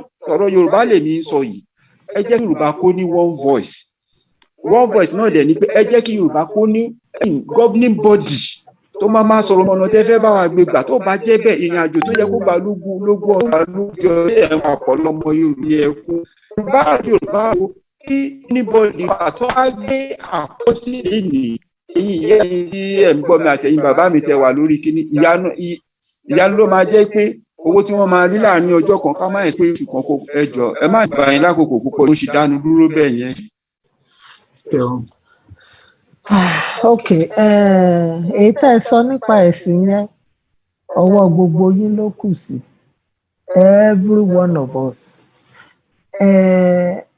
nǹkan tí ò yé àwọn èèyàn wa ló pọ̀ ju nǹkan tó yé wọn lọ ẹ̀sìn tá a bá gba ẹ̀yẹn wo gbogbo àwọn ẹni tí wọ́n mọ́wọ́ orókè ní gbogbo àgbáyé àwọn China ni o Buddhist ni wọ́n àwọn Japan ni o Shintoism lẹ̀sìn wọn àwọn India ni o Hinduism ni àwọn dẹ̀ ni wọ́n pọ̀ jù lórí ilẹ̀ ayé àwọn ẹ̀sìn tó mú wa sìn tó sọ wá dẹrú làwọn èèyàn dúdú ń ṣe káàkiri gbogbo àgbáyé ṣùgbọ́n èmi mọ̀ gẹ́gẹ́ bí iṣẹ́ tí àwọn Yorùbá ń ṣe àwọn babaláwo tó jẹ́ pé wọ́n ti travel the entire world irú àwọn bàbá Wándé Abímbọ́lá tí wọ́n ti sọ gbogbo he has taken Africa to the world nílé ewúrẹ́ ilé ní òmòye ọdẹ but ní other places lágbàáyé ni wọ́n ti mọyì ẹ̀sìn Yorùbá actually ẹ̀sìn abínibí àwọn Yorùbá is the only religion that is tó jẹ́ religion Africa tí ó jẹ́ pé wọ́n mọ̀ all over the world lóde òní nítorí iṣẹ́ táwọn babaláwo ilẹ̀ Yorùbá ń ṣe wọ́n pọ̀ gan kì í ṣe bàbá Wándé Abímbọ́lá nìkan ṣùgbọ́n he was a pioneer tó jẹ́ wípé wọ́n gbé ẹ̀sìn yẹn wọ́n gbé wá sí the new world wọ́n ṣe gbogbo àwọn olórìṣà tó wà ní Amẹ́ríkà Ọlọ́run ló mọye wọn mo dá mi lójú pé in the millions ni wọ́n nǹkan táwa aráàlú wa tá a fi ní progress ni wípé ẹ̀sìn ẹlẹ́sìn là ń sìn àgbé tiwa lárugẹ tí àbá tiẹ̀ fẹ́ ṣe Islam tá a fẹ́ ṣe Christianity ká má bẹnu àtẹ́ lu tiwa mọ́ bẹ́ẹ̀ ni nítorí wípé òrìṣà tó bá ṣàgbé ni là á sìn àǹdí nǹkan táwọn Yorùbá tí wọ́n gbàgbọ́ náà nìyẹn ni àwọn ẹ̀sìn òkèèrè fi infiltrate because tí tẹ bá fẹ́ yàwó láti ìlú míì tó jẹ́ pé òrìṣà míì ni wọ́n ló ń bọ̀ ń bẹ̀ tó bá dé inú ilé wọn ní kí lóòrìṣà tí tó bá sọ tiẹ̀ wọ́n á tún kà kún òrìṣà inú ilé wọn náà ni so they are inclusive they include every other person because àwọn respect wípé Olódùmarè ó tẹ́rẹ̀ẹ́rẹ́ kárí ayé ni and nǹkan tí mò ń sọ nípa òótọ́ wípé tá a bá fòótọ́ nú ṣe gbogbo nǹkan gbogbo àwọn agbára tí Ọlọ́run fún wa yẹn yóò padà wá ó bá jẹ́ pé òótọ́ kò sété kò sí tẹ̀m̀bẹ̀lẹ̀kun nǹkan táwọn èèyàn wá ní lọ́wọ́ nísìn no values anymore nílé Ifá nílé ìjọsìn Ifá tẹ́ ẹ bá kó bàtà yín sẹ́nu ọ̀nà torí gbogbo èèyàn gbọ́dọ̀ wọ bàtà tẹ́ ẹ bá kó bàtà yín sẹ́nu ọ̀nà ẹ bá ń bẹ̀ tẹ́ ẹ bá lọ ṣọ́ọ̀ṣì àbí mọ́ṣáláṣí tẹ́ ẹ ní bàtà tó fáìn tẹ́ ẹ bá kó sẹ́nu ọ̀nà kẹ́ ẹ tó padà ẹ̀ka tó nílò rẹ̀ ó ti kó you know so irú nǹkan báyẹn ló dáa ó sì wà nù DNA àwa Yorùbá kò dẹ̀ yẹ ká máa bu ẹnu àtẹ́ lu what is integrally ours. It belongs to us. Ó sì yẹ ká gbé lárugẹ. Nǹkan tí India is a very impoverished nation, but ẹ̀yin wò bí gbogbo èèyàn ṣe mọ̀ wọ́n lórí ilẹ̀ ayé. Bẹ́ẹ̀ náà ni China rules the world now. Tẹ́ bá dé orílẹ̀-èdè ẹ bá China ń bẹ. Orí àga tí mo jókòó yóò dá mi lójú pé China ló ti wá, aṣọ tí mo wọ̀ China ló ti wá, glasses tí mo fi sójú China ni. Èdè wọn, ẹ̀sìn wọn is Buddhism, and wọ́n sì pọ̀ gan-an ni tí wọ́n ṣe kékeré, wọ́n pọ̀ gan-an, and so on and so forth. So èmi fún pé ibi tó yẹ ká ti bẹ̀rẹ̀ nìyẹn bí pẹlẹbẹ láti mọ̀lẹ́ jẹ. When àwọn ẹni tó wà nílé, when they look at what is theirs with disdain, that means that you abhor your ancestors. That's what it means. Because nítorí àwọn ancestors wa náà la kúkú ṣe wà ń bí. So téèyàn bá máa ṣe mùsùlùmí kó ṣe, ẹni tó bá jẹ́ pé Christian ni kó ṣe, tọ́lọ́run bá ń gbàdúrà ẹ̀ bẹ́ẹ̀. But you shouldn't vilify what is yours lórí TV. Inú ó máa ń bà mí nínú jẹ́ lórí TV. Ẹ rí i tó jẹ́ pé wọ́n á sọ pé wọ́n lọ bá babaláwo kan, babaláwo ló ń pààyàn nǹkan. Wọ́n ti gbogbo ẹ̀sìn ló ṣe human sacrifices nígbà wáṣẹ̀, ó wà nínú Bíbélì, ó wà nínú Islam, àwọn traditional people, but wọ́n ti abrogate ẹ̀ ní ilẹ̀ Yorùbá in antiquity ni. Wọn kì í ṣe human sacrifices mọ́, lóòótọ́ wọ́n ṣe rí, but it wasn't exclusive to Yorùbá people. And gbogbo àwọn wípé wọ́n géèyàn lápá wọ́n fi ṣe oògùn, wọ́n géèyàn lẹ́sẹ̀ wọ́n fi ṣe oògùn, tí wọ́n bá lọ wọ́n bọ̀ wọ́n ní àwọn babaláwo ni, whereas sorcerers are everywhere.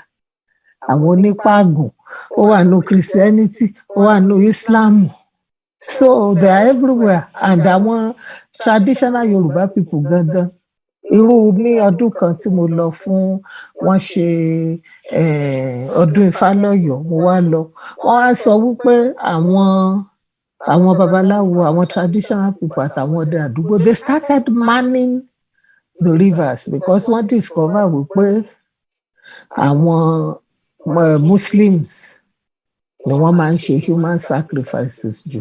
Wọ́n á bẹ́yàn lọ́yàn on your private parts. And I'm not attacking any religion. This is not a religious debate. So mo kàn answer question yẹn ni because nínú family tèmi, Christian wà ń bẹ, Muslim wà ń bẹ, olórìṣà wà ń bẹ. So I love everybody and I love God. You know, I love God in all, you know, ramifications and in all. God is a kaleidoscope of colors fẹ́mi. So èmi ò rí wípé ẹ̀sìn kan ni ò dá, especially ìṣẹ̀ṣe ò tiẹ̀ sọ pé ẹ̀sìn kankan ò dá, nítorí ẹ̀sìn tuntun tó bá dé ìṣẹ̀ṣe ò ní ẹ máa bọ̀, wọ́n á tún gbà á gẹ́gẹ́ bí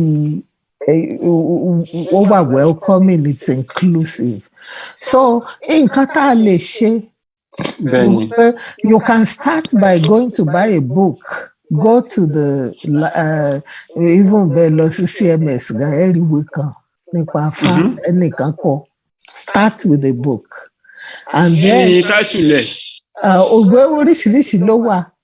Mo kàn ń sọ ni wípé tẹ́ bá dé even àwọn dàálẹ̀ bookshop yẹn ẹ̀ríwé kan tó máa sọ̀rọ̀ ń pa àṣẹṣe, then ẹ béèrè because irọ́ ó pọ̀ jù. Wọ́n máa sọ wípé àwọn èèyàn ò ṣe traditional kìíní mọ́, kò rí bẹ́ẹ̀ o. In fact ní Amẹ́ríkà àwọn babaláwo tí mo mọ̀ wọ́n lè less than 1,000 tí mo mọ̀ personally tí wọ́n wà nínú address book mi. You know, àwọn ìyá lóríṣà ò tiẹ̀ níye. Bí mo ṣe ń bá yín sọ̀rọ̀, I have missed like 4 calls from àwọn ìyá lóríṣà oríṣiríṣi from different parts of the US because àwọn mọ̀ wípé ẹ̀sìn yẹn wípé it works. I don't know how it works, but somehow, anything tẹ́ bá bẹ̀rẹ̀ tẹ́ bá fi ọkàn kan ṣe, everything works out for you. So ní ilé wa, ewúrẹ́ ilé ni ò mọyì ọdẹ. Ní Nàìjíríà for example, gbogbo àwọn nǹkan tó ń ṣẹlẹ̀ sí wa, even ẹ rí wípé àwọn traditional nínú struggle yìí gan, nínú bá a ṣe ń fẹ́ gba òmìnira yìí, ẹ rí gbogbo àwọn nǹkan. Ẹ gbọ́ láìpẹ́ tí wọ́n ní oyin lé wákìlì kúrò nílùú. Wákìlì a famous Fulani bandit tó lọ gba gbogbo àwọn ìlú, tó gba abúlé bíi 5 tí wọ́n mú recently, tó jẹ́ pé wọ́n túlẹ̀ náà ni àwọn èèyàn wa náà ló túlẹ̀, ọ̀dàlẹ̀ ti wà nínú wa ti pẹ́.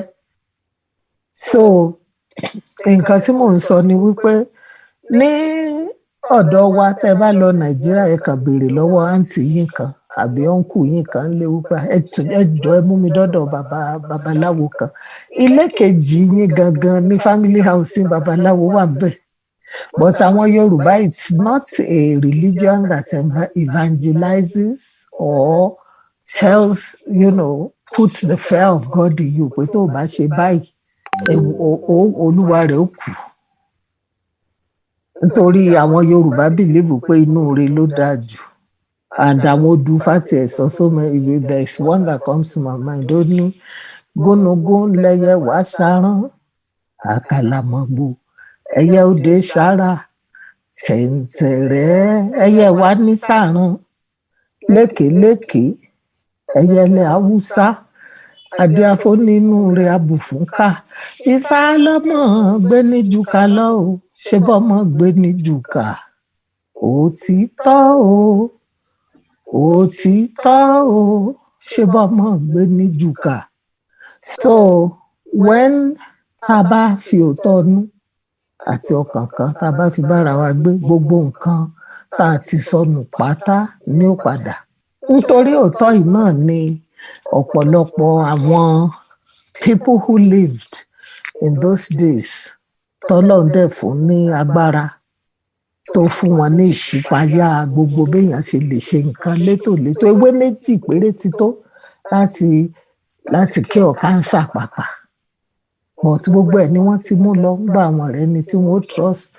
Àwọn nǹkan míì wà tó jẹ́ wípé tẹ́ bá ṣe ẹ̀ gbọ́dọ̀ gba kọ́bọ̀ lórí ẹ̀.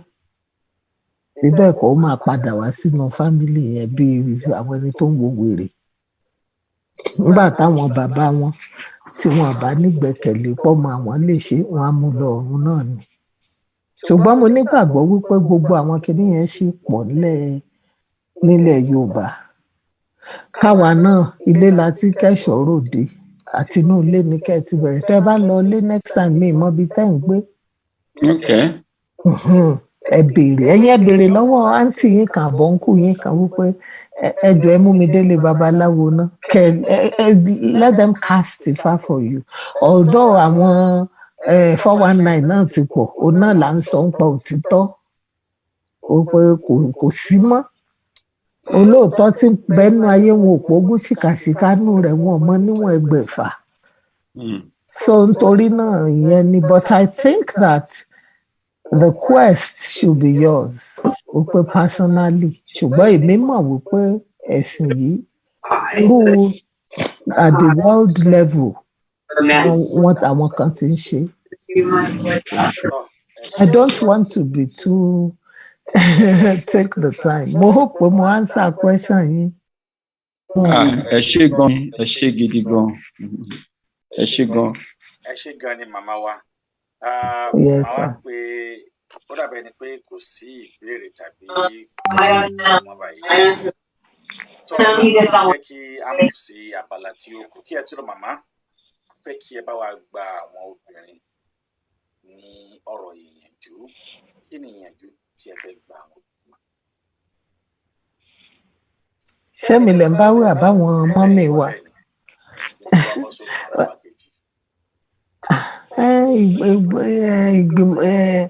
Ìmọ̀ràn náà ni wípé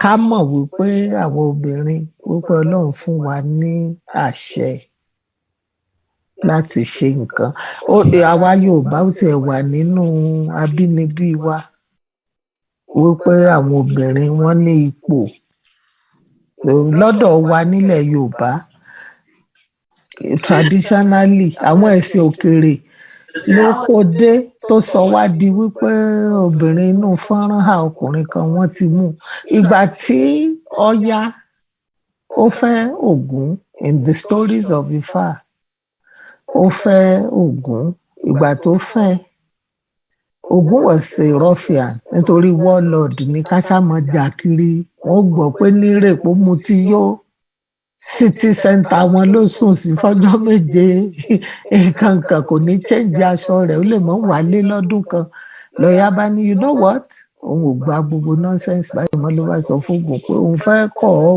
lògún ní kíni ò lọ́bi kankan òun ò fẹ́ kọ̀ ẹ́ a battle ensued ó gé Ògún sí méje wọ́n fi ń pe sọ pé méje méje lògún Ògún náà sì gé òun náà sí mẹ́sàn-án ni wọ́n fi ń pe Ọya níyà àsán ṣùgbọ́n she left ó lóun ò ṣe léyìí mọ́ irú ọkọ wo rè ìgbà tó dẹ̀ lọ fẹ́ Ṣàngó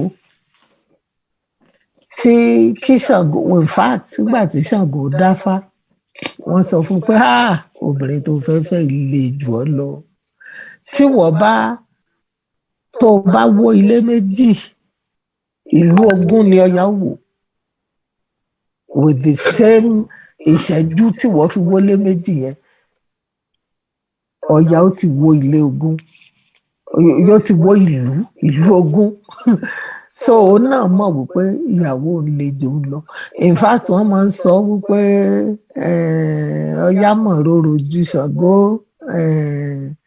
aya rorò jọkọ lọ́nù àwọn stories Ifá náà ni torí òun ló máa ń lead ogun Ọya ló máa ń lead ogun and even in recent stories that my father told me nígbà tí wọ́n wà ní Àbà wọ́n ní wípé àwọn obìnrin torí èmi náà dẹ̀ ṣe observation yẹn wípé nígbà tí mo fi máa ń travel mo ti ń travel sí o ti pẹ́ àti tó bíi 39 years ago tí mo ti ń dá travel wá sí America kó tó di pé mo wá gbé bí. I want to take picture. Yeah. You do, right? You said? Hello. Hello ma, à ń gbọ́ yín. So mo notice pé àwọn obìnrin Yorùbá ló máa ń pọ̀ jù lórí flight tí wọ́n jẹ́ oníṣòwò mo wá béèrè but story tí bàbá mi sọ fún mi wípé torí mo bi wọ́n pé báwo lẹ̀yin ṣe mọ oúnjẹ dá wọ́n máa ń sebẹ̀ kò ní tètè mọ̀ nítorí wípé ńgbà ilé tá a gbé aláwọn ẹni tó ń bá wa dáná oúnjẹ tó ń bá wa ṣe gbogbo ẹ̀ ṣùgbọ́n ńgbà tó di wípé mo dá Amẹ́ríkà mo rí wípé tí mo bá wá ńgbà bàbá mi náà gbé Amẹ́ríkà ńgbà yẹn tí mo bá bi wọ́n pé wọ́n á pè mí tí mo bá sọ fún wọn pé mo ń bọ̀ wá kí wọ́n á ní kí ló jẹ wọ́n á ti ṣe favourite dish wọn ní mọ́ínmọ́ín wọ́n á ṣe mọ́ínmọ́ín tàbí kí wọ́n ṣe bẹ́ẹ̀lá fún yàn ìlà lásìkò wọ́n á bi wọ́n pé báwo lẹ ṣe dá mo ń jẹ dá wọ́n á sọ fún mi pé àlókò ni wọ́n ní wípé àwọn ọkùnrin ni wọ́n máa ń roko àwọn obìnrin ni wọ́n máa kó èrè oko yẹn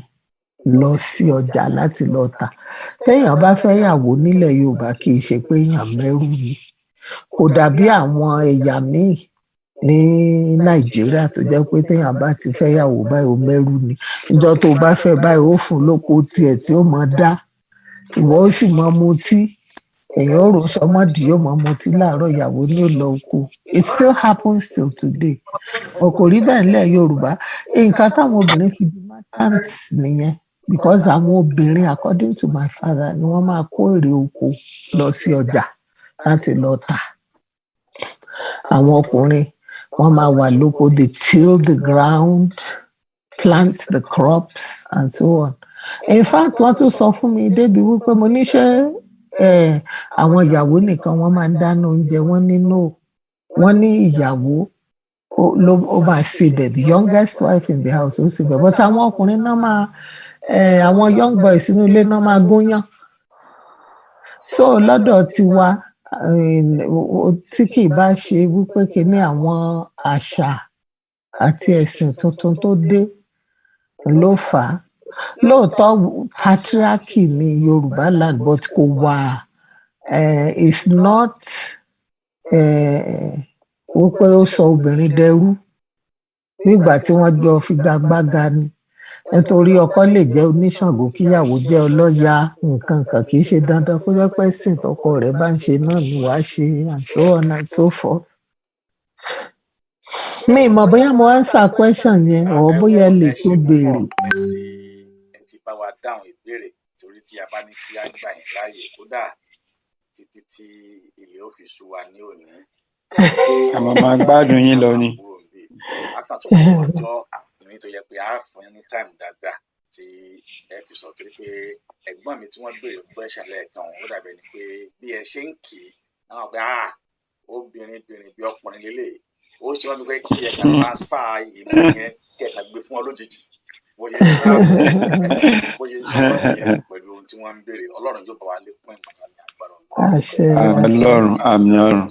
a rí i pé wọ́n ti sọ ọ̀pọ̀lọpọ̀ pé ẹ̀yin náà màmá ẹ ní iṣẹ́ púpọ̀ tí ẹ̀yin náà ó ṣe fún wa lórí ọ̀rọ̀ tí ẹ tó wà nílẹ̀ torí pé tí a bá ní ká díjú kí ẹni kọjá títí tẹ́ni àbí kẹ́ni burú kọjá títí tẹ́ni rẹ náà ò fi kọjá ó ṣeéṣe kí a má mà ní tí wọ́n béèrè yìí níwọ̀nba ìgbà tẹ́yìn náà tún mọ àwọn ènìyàn kọ̀ọ̀kan táwa náà lè ṣùgbà wọ́n sọ wípé ìsíwò ìwòrìwò ohun tí a bá jíjọ wò òun náà ni Ọlọ́run bó tó ṣe bí kábíyèsí. ẹ ṣeun bàbá mi Ọmọboriowo ẹ jẹ́ kí n yá ẹ̀dùn yìí lọ́wọ́ yín kí n sáré fi kéke mo fẹ́ ké fẹ́ bínú pé mo lè. ó yẹ ẹgẹ mo ti retí látàárọ̀ náà mi rí mi. ojú òní tì yín. àṣẹ Èdùmàrè. ọ̀rọ̀ tí mo fẹ́ sọ yìí bàbá mi kan sọ̀rọ̀ kan lẹ́ǹkan yẹn ṣùgbọ́n mo fẹ́ fìdí ọ̀rọ̀ yẹn múlẹ̀ bàbá Ọmọboriowo ẹ jèrè àwọn ọmọ yín bàbá yẹn mo rí ó kápá sókè ó nà òru ni wọ́n wà lọ́dọ̀ wọn ẹ rí báyìí torí ìjà àjàǹgbara ẹ bẹ́ẹ̀ ni lágbára lọ́rùn ẹ̀mí yín ò ní bọ́ sínú ìjàǹgbara yìí Ọmọboriowo á délé àṣẹ Ọlọ́run. àmì Ọlọ́run bí ẹ máa sọ pé owó kan ń bọ̀ lọ́nà owó ilẹ̀ Yorùbá ni ẹ̀mí wa ló máa ná owó yẹn àṣẹ Olódùmarè. àṣẹ Ẹlẹ́dàá àṣẹ Èdùmàrè.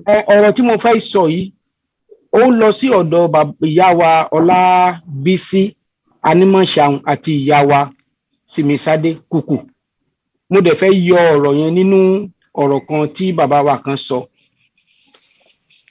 ìyá wa Kúkù wọ́n sọ̀rọ̀ kan pé ọ̀rọ̀ credit union bíi ètò ilé ìyánilówó torí wọ́n sọ̀rọ̀ kan lẹ́ẹ̀kan ó jọ ẹ̀rín kì í ṣeré rárá tí obìnrin ìlú nílùú tó lọ́ba tí ó sọ nínú fídíò wípé 500 naira fún kóun kó lọ tààrà ẹ̀ kó àwọn ọmọ òun bá lè jẹun ẹ rí i pé obìnrin ohunkóhun tó bá máa ná wọn láti tọ́jú ọmọ wọn ò kì í wẹ̀yìn. now nígbà tí wọ́n sọ pé wọ́n fẹ́ gbé báǹkì kalẹ̀ ṣé inú Nàìjíríà tó ti kú ilẹ̀ tó fẹ́ ṣe báǹkì tẹ́ fẹ́ gba ìwé nínú ẹ̀ ni ìyẹn àkọ́kọ́ tó bá wá jẹ́ pé rárá now ẹ̀yin ìyá wa méjèèjì mo fẹ́ kẹ́ ẹ bá mi ké sí àwọn bàbá ẹ gbọ́ bàdá wa tó sọ̀rọ̀ kan lẹ́ẹ̀kan yẹn tí lànà bá sọ pé ẹ mo gbé àkáǹtì sílẹ̀ wá dáwó àwọn ti YYY wọn ò ní dáwó síbẹ̀ tí YYY bá gbà àkáǹtì kalẹ̀ àwọn WWW wọn ò ní fẹ́ dáwó síbẹ̀ tí KKK bá gbà àkáǹtì kalẹ̀ CCC á ní kò ń ṣe bẹ́ẹ̀ ni òun ò ṣe ẹ̀yin ìyá wa méjèèjì ẹ̀yin lẹ́dẹ̀ ń jẹ́ ẹ̀yẹ́ ṣe sọ yìí ẹ bá wa ké sàn bàbá wọ̀nyí ṣe rí ọ̀rọ̀ à ń yàyàn lówó yìí bàbá wa kan sọ̀rọ̀ lẹ́ẹ̀kan yẹn tá a bá sọ pé 70 million ní Yorùbá ojú gba ènìyàn tì kó jẹ́ wípé ní àárín ní àkáǹtì ẹyọ kan tá a lè sọ pé a ní $1 billion síbẹ̀ báyìí tá a bá jẹ́ 70 million tá a jọ pé 1 million èèyàn péré náà agree pẹ̀lú central kó jẹ́ 1 million káwa máa dá $10 ẹnì kọ̀ọ̀kan $10 every month ẹ mọ iye owó tó ti máa wà ńbẹ̀ yẹn so ẹ̀yin ìyá wa ǹjẹ́ odùfá ṣé ó sọ̀pọ̀tì pé ká fìmọ̀ ṣọ̀kan ká lákàntì kan ìyá wa Kúkù ǹjẹ́ ẹ̀yin obìnrin ǹjẹ́ a sọ̀pọ̀tì pé kẹ́nu ó kò ká lákàntì kan kó má di wípé àwọn olóṣèlú wọ́n wà máa gbá ǹkàrà lọ́wọ́ àwọn obìnrin wọ̀nyí tí wọ́n tún forfeit him ẹ bá wa ké sáwọn bàbá wa o wọ́n ń jèbù rẹ o ẹ ṣe. Hello.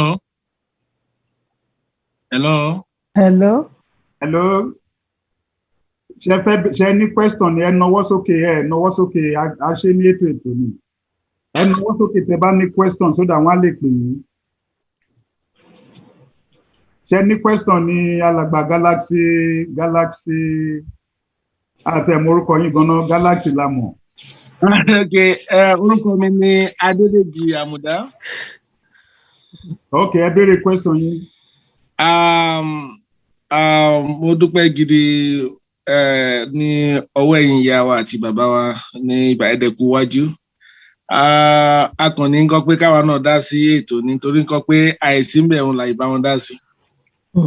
Canada ń bí lèmi náà wà mo wà ní Windsor. And kò dẹ̀ sí gbogbo ẹni tí tó bá jẹ́ ọmọ Yorùbá gidi pẹ̀lú gbogbo nǹkan tó ń ṣẹlẹ̀ nílé tí ó máa gbàdúrà nǹkan pé nítorí pé òun ti wà ní òkè ń bì nǹkan pé ohun tó ń ṣẹlẹ̀ yẹn kò kún un mọ́ torí gbogbo wa náà la ní àwọn èèyàn nílé púpọ̀ ní wa náà dẹ̀ tó lóbi nílé àti àwọn ọmọ. Nǹkan tí mo kàn fẹ́ sọ mo fẹ́ kí ọ̀rọ̀ tí bàbá wa tó sọ̀rọ̀ láti yẹn tó ń sọ ni torí pé number 1 ìyà tí ó ń jẹ àwọn èèyàn nílé bí Nigerian 419 country yẹn bí wọ́n ṣe gbogbo ohun tí wọ́n ṣe nǹkan pé kí wọ́n lè fi ìyà jẹ àwọn èèyàn dáadáa débi nǹkan pé tán bá máa ṣe ìranù election wọn yẹn báyìí nísìn bó jẹ́ pé 1000 ni wọ́n bá ń fún èèyàn àwọn èèyàn ready láti kú nítorí 1000 nítorí property tí wọ́n ti dálẹ̀ sílùú yìí. Ìgbà míì wà tí màá máa pa àwọn tó wà nílé nǹkan pé mi ò fẹ́ ọ̀rọ̀ tí mo bá yín sọ mo sì pé màmá tó bí mi lánàá mo ní mi ò gbọ́dọ̀ rí ẹ̀pọ̀ lóun lọ sí mítìn lórí burúkú kankan mi ò gbọ́dọ̀ rí tẹ́lẹ̀ ń lọ síbi kankan ẹ̀ lọ jókòó kí ẹni tó bá lọ sẹ́niwò ẹnu yín tí wọ́n bá yìnbọn àbí kankan bá ṣẹlẹ̀ sí mo ní àforí ara ẹ̀ gbé nǹkan tó bá forí ara ẹ̀ wá ni o because oní nǹkan pé number 1 ẹ̀yin sì léèyàn tó sì ń gbọ́ bùkátà díẹ̀ lórí yín but ẹ má sọ pé wọ́n fún yín ní ìrẹsì agolo kan ṣé ìrẹsì agolo kan àbí ìrẹsì dèríkà kan tán bá gbé fún yín sìn ok ẹ jẹ́ kí n rọra sọ nǹkan kékeré kan nínú ìtúnú àwẹ̀ tó lọ yìí wọ́n wá fún àwọn èèyàn ní ẹdìyẹ wọ́n wá fún èèyàn méjì ìdílé méjì ní ẹdìyẹ kan ń pẹ́ kán máa pín ẹgbà ẹjọ́ pọnmọ́nà tí ń ṣerú ẹ̀. àfẹ́ jẹ má fẹ́ ayé. so gbogbo kìíní yẹn ó máa ń jẹ́ nǹkan tó máa ń jẹ́ ẹ̀dùn ọkàn fún mi àmọ́ bí gbogbo tó ń ṣẹlẹ̀ yìí ṣe ń ṣẹlẹ̀ inú mi sóòdùn gan tán torí nǹkan pé mo ṣẹ̀rí nǹkan pé àwa Yorùbá àti jí adẹ̀tí wà unite mo dẹ̀ mọ̀ pé lágbára Ọlọ́run gbogbo ohun tó ń ṣẹlẹ̀ yìí ó máa dópin láìpẹ́ láì jìnnà a máa gba ilẹ̀ wa because mi ò tí ì ríbi tó yẹ pé kí ọmọ ilé egungun kó máa jẹ kí ọmọ ẹlẹ́ran kó máa jẹ egungun so nǹkan tí mo kò fẹ́ sọ lórí ọ̀rọ̀ tí bàbá tó sọ̀rọ̀ tán yẹn sọ ní nǹkan pé number 1 even though àwọn ọmọ wa níbi àwọn ètò wo ni a lè máa ṣe gẹ́gẹ́ bí ọ̀rọ̀ tí mọ́mí wa tí wọ́n ń sọ odù fáńbẹ̀ẹ́ lẹ́ẹ̀kan so ti yẹn pé àwọn nǹkan irú àwa báyìí nísìnyí àǹfààní táwa ní nǹkan pé nítorí nǹkan pé a ní àbáwọn òbí àwọn tó jẹ́ àwọn àgbàlagbà díẹ̀ láyé torí bẹ́ẹ̀ mi ṣe wáyé mo sì bá ìran kẹta mi láyé tó jẹ́ pé bàbá máa sọ àwọn ọ̀rọ̀ díẹ̀ fún mi tó jẹ́ kémi náà jẹ́ nǹkan tó yẹ pé mo máa ń mo fi sórí mi láti ìgbà náà tí mo dẹ̀ mú lò but àwọn ọmọ táwa ń bí ń sìn báwo la ṣe fẹ́ ṣe tó jẹ́ pé tí a lè máa kọ́ àwọn ọmọ yìí ní àwọn nǹkan tó yẹ kí wọ́n mọ̀ sọ́dà tó bá máa di pé nǹkan pé ẹ̀wòrán àwọn tó wà ń bí sí àwọn tó tiẹ̀ wà ń bí gan ò tiẹ̀ gbọ́ra ká máa sọ àwọn tó wà Nàìjíríà gan ò mọ nǹkan kan kò sẹ́ni kankan tó mọ àfáà kan sọ̀rọ̀ lánàá ó ní Yorùbá ó ní ìdí àti ẹ̀ mọ ìtàn bí tí a ti wá gan and same thing tẹ́ bá dẹ̀ béèrè lọ́wọ́ èmi mo ṣe ní mo gbọ́ Yorùbá tó yẹn sí mi ò lè sọ fún yín kọ́ pé ibi báyìí ni Yorùbá ti ṣẹ̀ wá. ẹ ṣe gan ni. èmi náà kẹta bá bẹ̀rẹ̀ sí ní educate gbogbo àwọn èèyàn wa bẹ́ẹ̀ yẹn so a lè máa tún máa ní ìjìnlẹ̀ nípa ohun tó jẹ́ kí a mọ̀ kò jù bẹ́ẹ̀ lọ sà ohun tí mo ní kí n ra sọ nìyẹn sà ẹ ṣe sà. ẹ ṣeun ìyáàfin Ọlábísí ṣe máa dáhùn sí question tí bàbá àròpọ̀ eré ti béèrè àti tí àwọn alàgbàṣẹ ìbéèrè sí. mo ti lose the trend ẹ jọ̀ọ́ ẹ fún mi ní ṣókí. tí alàgbà àròpọ̀ eré sọ ni pé báwo ni wọ́n sọ̀rọ̀ nípa central body àti central account so wọ́n sọ pé ẹ̀yin ìyá wa pé kẹ́ bá wa bá wọn bàbá wọn yẹn láti bá wọn sọ̀rọ̀ then ẹni tí àwọn alàgbà iṣẹ́ béèrè ni pé kí ni ipa tí Tanida ti kó ní àti kọ́ àwọn ọmọ ayé sí tí ò tẹ̀ mọ́ anything pé ọ̀rọ̀ tẹ́ sọ gan kò yí àwọn talkless of àwọn ọmọ bẹ́ẹ̀ ni. tẹ́ bá all you have to do is to Google it by the time tẹ́ fi Google ẹ rí ẹnìkan tó ń ṣe Yorùbá class ní Amẹ́ríkà yìí táwọn ọmọ yẹn á kọ́ ẹ máa rí i so torí mo tiẹ̀ rántí pé ẹnìkan wà ní Toronto ńbẹ̀ yẹn tó ń ṣe Yorùbá lessons fáwọn ọmọ mo rí lórí news media lórí WhatsApp tí wọ́n sẹ́ndì ẹ̀ lọ́pọ̀lọpọ̀ gbà ó dá mi lójú wípé tẹ́ ẹ bá béèrè lọ́wọ́ àwọn sàndà wọ́n máa tọ́ka yín all you need to do is to ask nípa ti ọ̀rọ̀ bank Yorùbá ò ní irú capitalist type of banking báyẹn ṣùgbọ́n ẹ rántí wípé wọ́n máa ń ṣe collective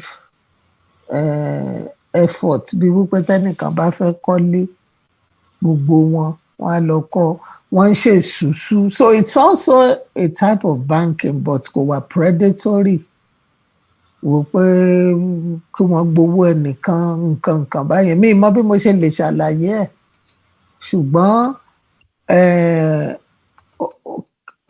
a lè ṣe bank náà ṣùgbọ́n ká ṣe ní ìlànà nítorí ìlànà ti ṣẹ̀ṣe yẹn òótọ́ nú pọ̀ nú ẹ̀ àti wípé àwọn Yorùbá nígbàgbọ́ wípé kí gbogbo wa ká fira wa ṣe ọ̀kan tí nǹkan tí ó dẹ̀ jẹ́ kí a rí nǹkan tá a fẹ́ gbàgbà yìí náà nìyẹn tí mọ̀ràn wa bá ṣọ̀kan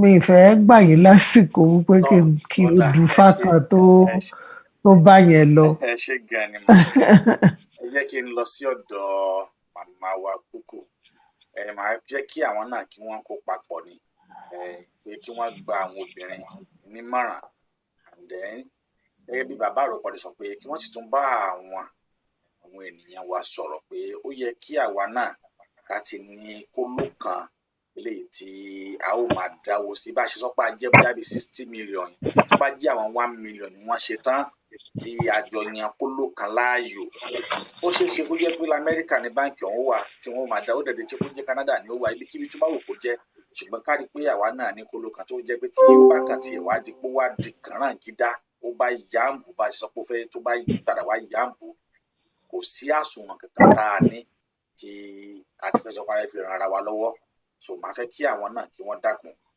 kí wọ́n gba àwọn obìnrin nímọ̀ràn wọ́n sì tún bá wa gba àwọn ọ̀dọ́ àti àwọn ènìyàn nímọ̀ràn pé kí gbogbo wa kí a pawọ́pọ̀ kájọ fi inú kan kájọ fi ṣe ọ̀já so màmá wa kúkú. ẹ ṣe bàbá ṣe rí nípa ti àkùkọ yẹn pé kájọ ní àkùkọ náà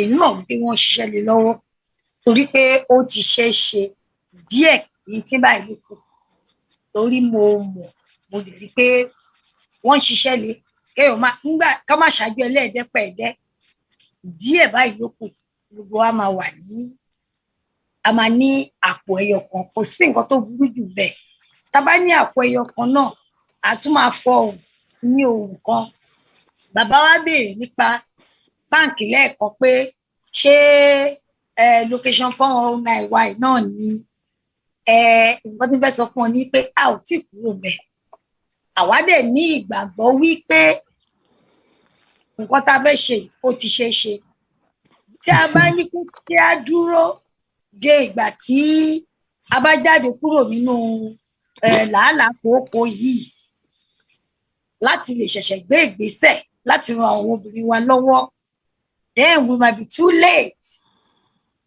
Àwọn nǹkan kan wà tí èèyàn bá ní kóun sọ di ọ̀la àbọ̀túnla nígbà téèyàn fi iná sí orí òrùlé ni.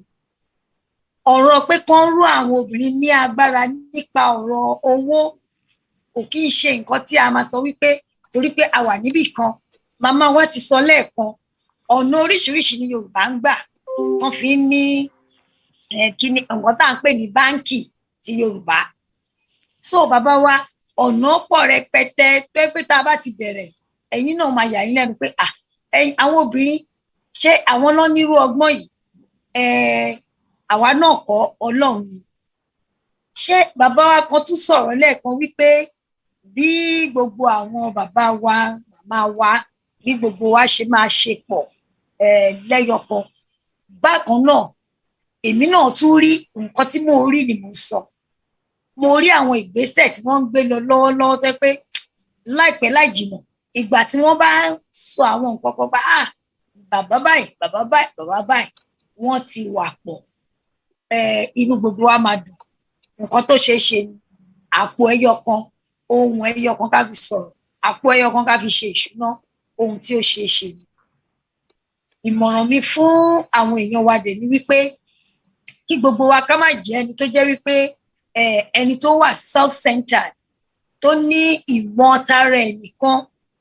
Torí mo rí àrùn kan tó ń ṣe àwọn tó wà lórí wa mi ò fẹ́ sọ pé bàbá mi ò fẹ́ sọ pé màmá àwọn tí wọ́n wà lórí wa wọ́n ní àwọn àrùn kan tí àwọn olóyìnbó máa ń pè ní ego ẹlòmíì bóyá superiority complex ni o or inferiority complex ni o kò ní jẹ́ kí wọ́n jẹ́ kí nǹkan gidi ṣeé ṣe. Selfishness.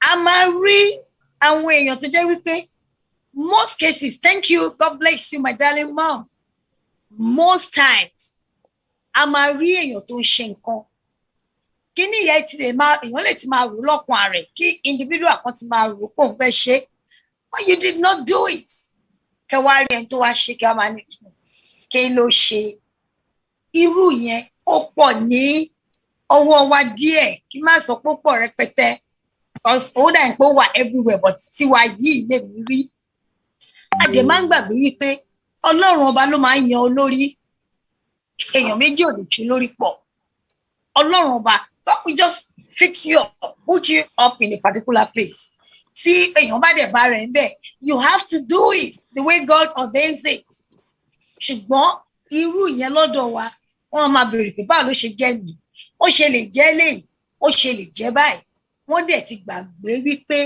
ibi bó ṣe wọn Ọlọ́run ni Ọlọ́run ṣe máa ń ṣọlá so irú àwọn tó bá ní inferiority complex tí ẹni yẹn wọ́n máa bẹ̀rẹ̀ ogun ẹnu ogun abẹ́lé àwọn kan dẹ̀ máa fún pé àwọn superior tó tẹ̀lé má tó ẹni yẹn but due to that complex tí wọ́n ní wọ́n máa bẹ̀rẹ̀ nǹkan tí ò ní jẹ́ kí nǹkan ṣeé ṣe àfàtó àléèbá gbogbo ẹ̀ wọ́n wá dá sílẹ̀ nǹkan tí máa rọ̀ wá ni pé kí àwọn ọmọ Yorùbá kí a lọ mú yẹn kúrò kí a gbà fún ẹni tí Ọlọ́run bá gbà fún Ọlọ́run ló ń gbà fún gbogbo wa nígbà tí a bá ti ijọ́ tí a bá ti rí ara wa bí n ṣe máa ń sọ fáwọn obìnrin pé we should forget about tribe now even ní àárín àwa Yorùbá somebody will still come here and say kúkú you are Ìjẹ̀bú I say yes what does that what's the meaning of that Èkìtì rí màá ní ṣó ní meaning Yorùbá should be one irrespective of our individual tribes ká gbé gbogbo yẹn ká gbé sẹ́gbẹ̀ẹ́ kan ìjọ tí a bá ti kọ́kọ́ ríra wa pé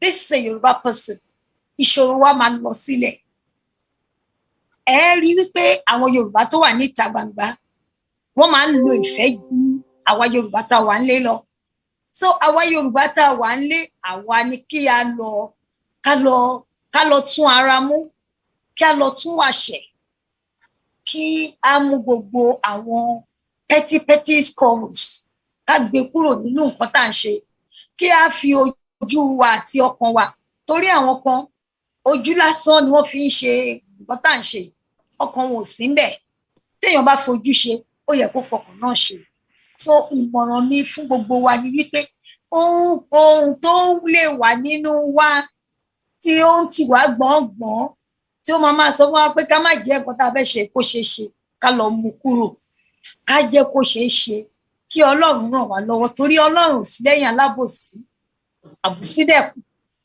kí a jáwọ́ nínú àbòsí kí Ọlọ́run ràn wá lọ́wọ́. ẹ ṣe gan ni mà. Ẹ jọ̀ọ́ mo rí ọwọ́ Mary ìyáàfin Mary mo rọ́wọ́ yín lókè. Yes sir, ẹ ṣé gan sir, ẹ kú sá o, a máa délẹ̀ ìlérí náà láyọ̀ lágbára Ọlọ́run o. Àmín o. Nǹkan tí mọ́mí Kúkì sọ́nsìn ó fẹ́ dàbẹ́ ni pé ó fẹ́ jọ nǹkan tí mo fẹ́ sọ. Mọ́mí Kúkì mo rí i pé ẹ̀yin obìnrin náà lẹ́lẹ̀ àwọn obìnrin kí n kó gbogbo wa jọ. Bìkọ́ tá a bá dúró de àwọn bàbá wa, àwọn ọkọ wa ń gbà míì. Ilẹ̀ máa ṣó tá a dẹ̀ rò pé a máa rò pé ilẹ̀ ṣẹ̀ṣẹ̀ mọ́ ni. Mo sọ́ọ̀rì ẹ má bínú o.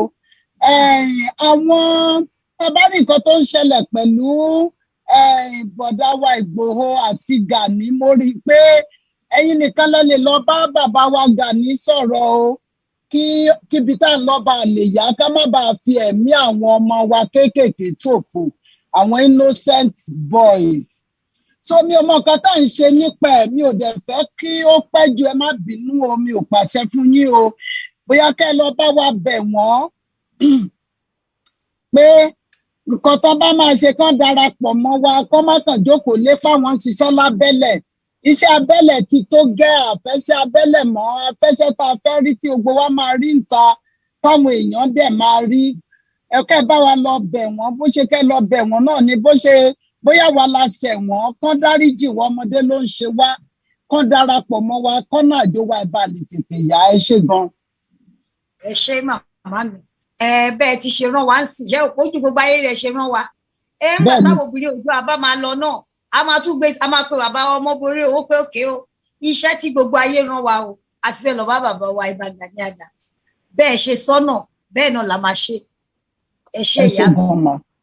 God bless you ma ẹ ṣé ma really appreciate. tó ẹ ṣé gan ni ẹ kú òun ní àti àtàárọ̀ ẹ ṣé gan adúpẹ́ ọwọ́ yín ó fi àsìkò yìí mo tún fi dúpẹ́ lọ́wọ́ ìlànà ọmọ Oòduà àti ìlú Canada tí wọ́n jẹ́ kí ètò ti tòní tí wọ́n jẹ́ kí ó ṣeé ṣe kódà a ti kọ́ ọgbọ́n ní inú ọgbọ́n a ti kọ́ ìmọ̀ ní inú ìmọ̀ a ti kọ́ òye nínú òye wípé ó yẹ kí gbogbo wa kí a padà sílé wọn ní ilé yá o ọmọ Odùduwà ilé yá ká padà sílé ká lọ rí aṣọ wa ní orí ìkọ́ níbi tí a sọ́kọ́ kí èdè Yorùbá àti àṣà kó sì dán mọ́rán ní ẹnu wa Yorùbá wọn ní òwò ní kí a jẹun pẹ́lẹ́nu ṣùgbọ́n nígbà míì òun fa ọ̀nà fún kì í jẹ́ mo fẹ́ kí bàbá wa comrade Akíngbadé kí wọ́n fún wa ní vote of thanks nígbà tí a ó máa wà ní ìpele eléyìí tí ó kẹ́yìn ètò ti tòní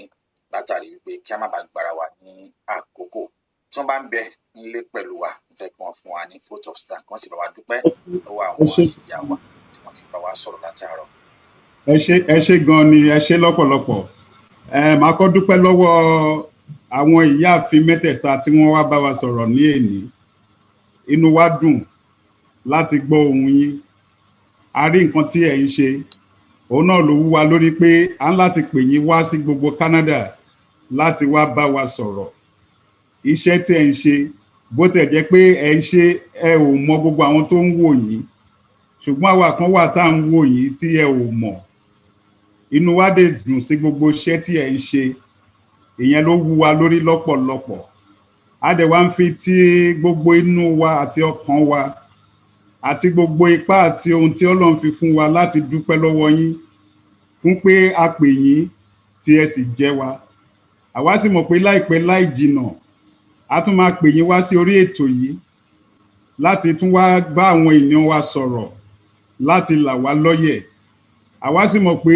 gbogbo náà iṣẹ́ tí ẹ ń ṣe náà àti ètò ẹ ti ṣe àti ètò ẹ ò máa ṣe gbogbo ẹ̀ ló máa yọrí sí rere ní agbára Ọlọ́run a dúpẹ́ lọ́wọ́ lẹ́ẹ̀kan sí pé ẹ jẹ́ wa a sì dúpẹ́ pé àkókò yín tí ẹ fi sílẹ̀ láti dá wa lóhùn a dúpẹ́ lọ́wọ́ yín Ọlọ́run á ràn yín lọ́wọ́ àwọn èèyàn wa náà tí a pè a dúpẹ́ nítorí pé ẹ dìde kì í ṣe ẹgbẹ́ ìlànà nìkan ló wà níbí yìí a pè ọ̀pọ̀lọpọ̀ àwọn tó sì wá náà wọ́n wá a sì dúpẹ́ pé ẹ yẹ wa sí ẹ̀yin tẹ́ wá láti Nàìjíríà, tẹ́ wá láti ibi tó jìnnà tó yẹ kẹ́ ti máa sùn sí, tẹ́ wá láti UK ṣùgbọ́n tẹ́ ìwà ń bẹ títí di ìsìn yìí a dúpẹ́ lọ́wọ́ yín o.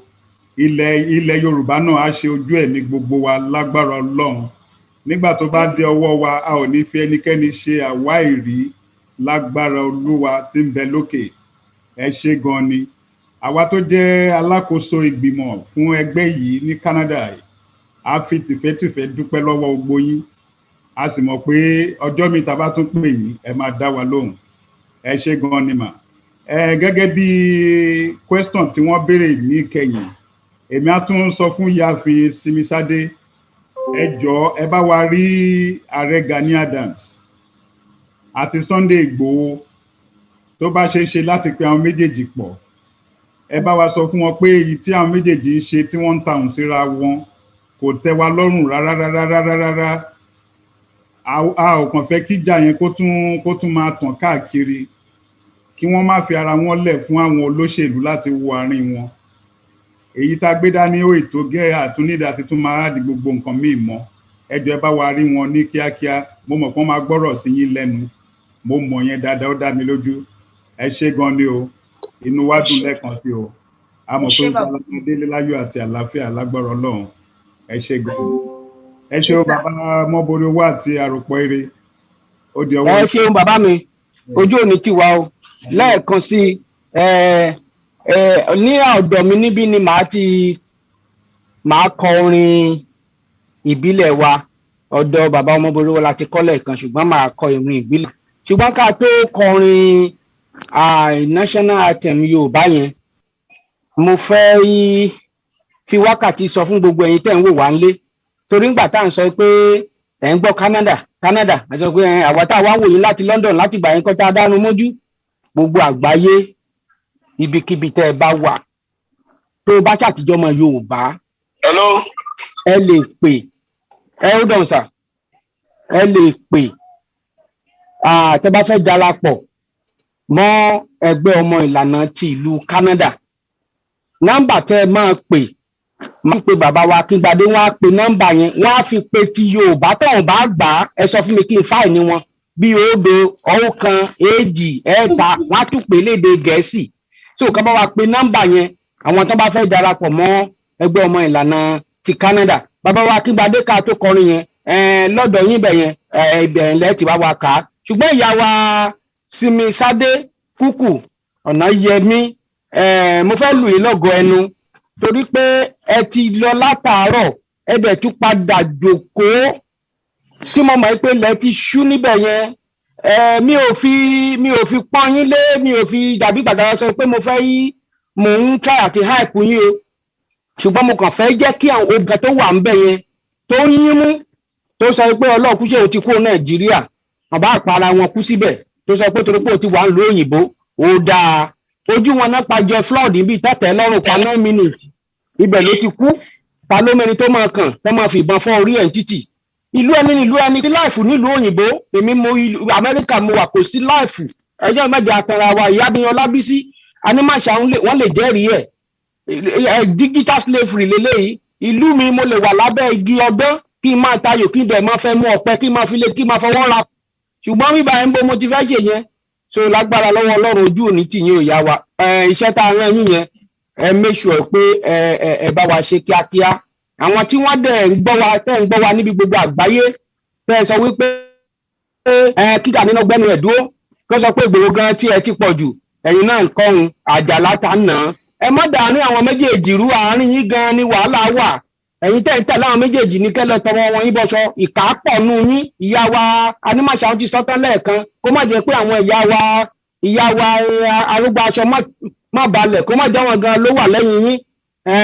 Ẹ fọ wọn bàbá méjèèjì sílẹ̀, ẹ fi wọ́n lẹ̀ ẹ jẹ́ kún wọn ṣe ti wọn. Ẹ̀yin tẹ́ ń tẹ̀lé wọn ní kẹ́ dáwọ́ ibi dúró. Ẹ ṣé o bàbá wa Akíngbadé ó dọ̀dọ̀ yín sà, ẹ ṣé o. Ṣé gan ni o ní ẹgbẹ́ tí ẹ bá fẹ́ darapọ̀ mọ́ wa a sì rọ̀ yín láti darapọ̀ mọ́ wa ní ìlànà ọmọ Oòduà Canada. Admin number wa is 1 6 4 àti 7 tí ó tẹ̀léra wọn ẹ̀fà ẹ̀ta àti ẹ̀jọ ẹ̀sán èjì òdo àti òdo +1 647 638 9200 ìyẹn ni admin number wa. Tí ẹ bá fẹ́ get wa ní orí email ẹ lè get wa náà lórí email ilana.oduduwa@gmail.com ilana.oduduwa@gmail.com ìyẹn ni ìlànà Canada. Ẹni tó bá fẹ́ gbọ́ ẹni bóyá tó bá ní ẹni tó ní ìbéèrè àbí tó bá tún dẹ̀ fẹ́ darapọ̀ mọ́ wa ẹ lè pè wá ní orí nọ́mbà tí a sọ yẹn. Ẹ ṣé gan ni o, ẹ ṣeun. Dádì mo rò pé máa bá wa sọ ti ìlànà ti USA 2. Ti ìlànà ti USA. Bẹ́ẹ̀ ni sà, sódà bóyá rẹ́ni tó fẹ́ darapọ̀ mọ́ ìlànà ti USA 2 sà. Okay. Ẹ ṣé sà. Yes, ìyẹn náà a lè fún yín nìyẹn. Ẹ jọ̀ọ́ ẹ lè bá wa ẹ jẹ́ ká fún yín ní ti USA yẹn. Sister Bọ́lá ṣe máa bá wa type ẹ̀ sórí screen yẹn. Comrade Mary, ẹ jọ̀ọ́ mà, ẹ go ahead, ẹ sọ nọ́mbà yín láti darapọ̀ ní fún ti USA. Mo drive ẹjọ́ bá mi bóyá ti Máyégún tàbí any one of them. Màá fi sórí chat, no problem. Ẹ ṣe gan fẹ́ ma. Yes ma, yes. Okay, well, bàbá rúpọ̀ rẹ̀ ó dọwọ́ yín o. Tọ́ bàbá rúpọ̀ rẹ̀ tọ́ ó dàbẹ̀ ni pé kò sí ní. a máa play máa play ṣe lọ báyìí. Kí bàbá rúpọ̀ rẹ̀ kí ẹ tó wá lọ òkun ọ̀kan tẹ̀ tí ì fi kún mo fẹ́ kẹ́ sáré fi kún láàrin ìṣẹ́jú kan péré. Ṣé ń gbọ́ mi sà? Ṣé ń gbọ́ mi bàbá? Bàbá rúpọ̀ rẹ̀. Mo ń gbọ́ yín sà, mo ń gbọ́ yín. Ẹ ti ṣe kìlọ̀kìlọ̀ fún àwọn tó yẹ kẹ́ ẹ ṣe kìlọ̀kìlọ̀ fún ṣùgbọ́n ẹ rántí ṣe kìlọ̀kìlọ̀ fún àwa náà torí pé ọ̀pọ̀lọpọ̀ mídíà gan ohun tá ń dáná ọ̀rọ̀ yìí òun ló pọ̀ jù. Ẹ wo kò ní bàjẹ́ fún yín, ẹ jèrè àwọn ọmọ yín, ẹ jèrè àwọn ọmọ yín bẹ́ẹ̀ ni. Ojú bá rí òun náà ni ẹnu ń sọ kì í ṣe gbogbo ohun tá a bá dínà lágbọ́lọ̀ máa gbé ẹ bá wa advice àwa tá a jẹ́ mídíà náà. Ẹ ṣeun bàbá wa, ṣé ẹ wá rí ọ̀rọ̀ tẹ́ ẹ wá sọ yẹn wọ́n ní ẹnu àgbà lóbi ti gbó. Bẹ́ẹ̀ ni ẹnu àgbà lóbi ti gbó. Mo máa pe bàbá mi Jẹ́gẹ́dẹ́, bàbá mi Tọ́pẹ́ Jẹ́gẹ́dẹ́.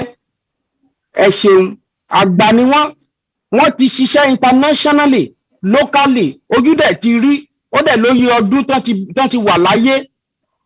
Ìlú tó ti dé òun ló ń lọ bẹ̀ yẹn bàbá. Ǹjẹ́ ó dáa sà, kí ni ìmọ̀ràn yín fún àwọn sọ̀rọ̀sọ̀rọ̀ wa?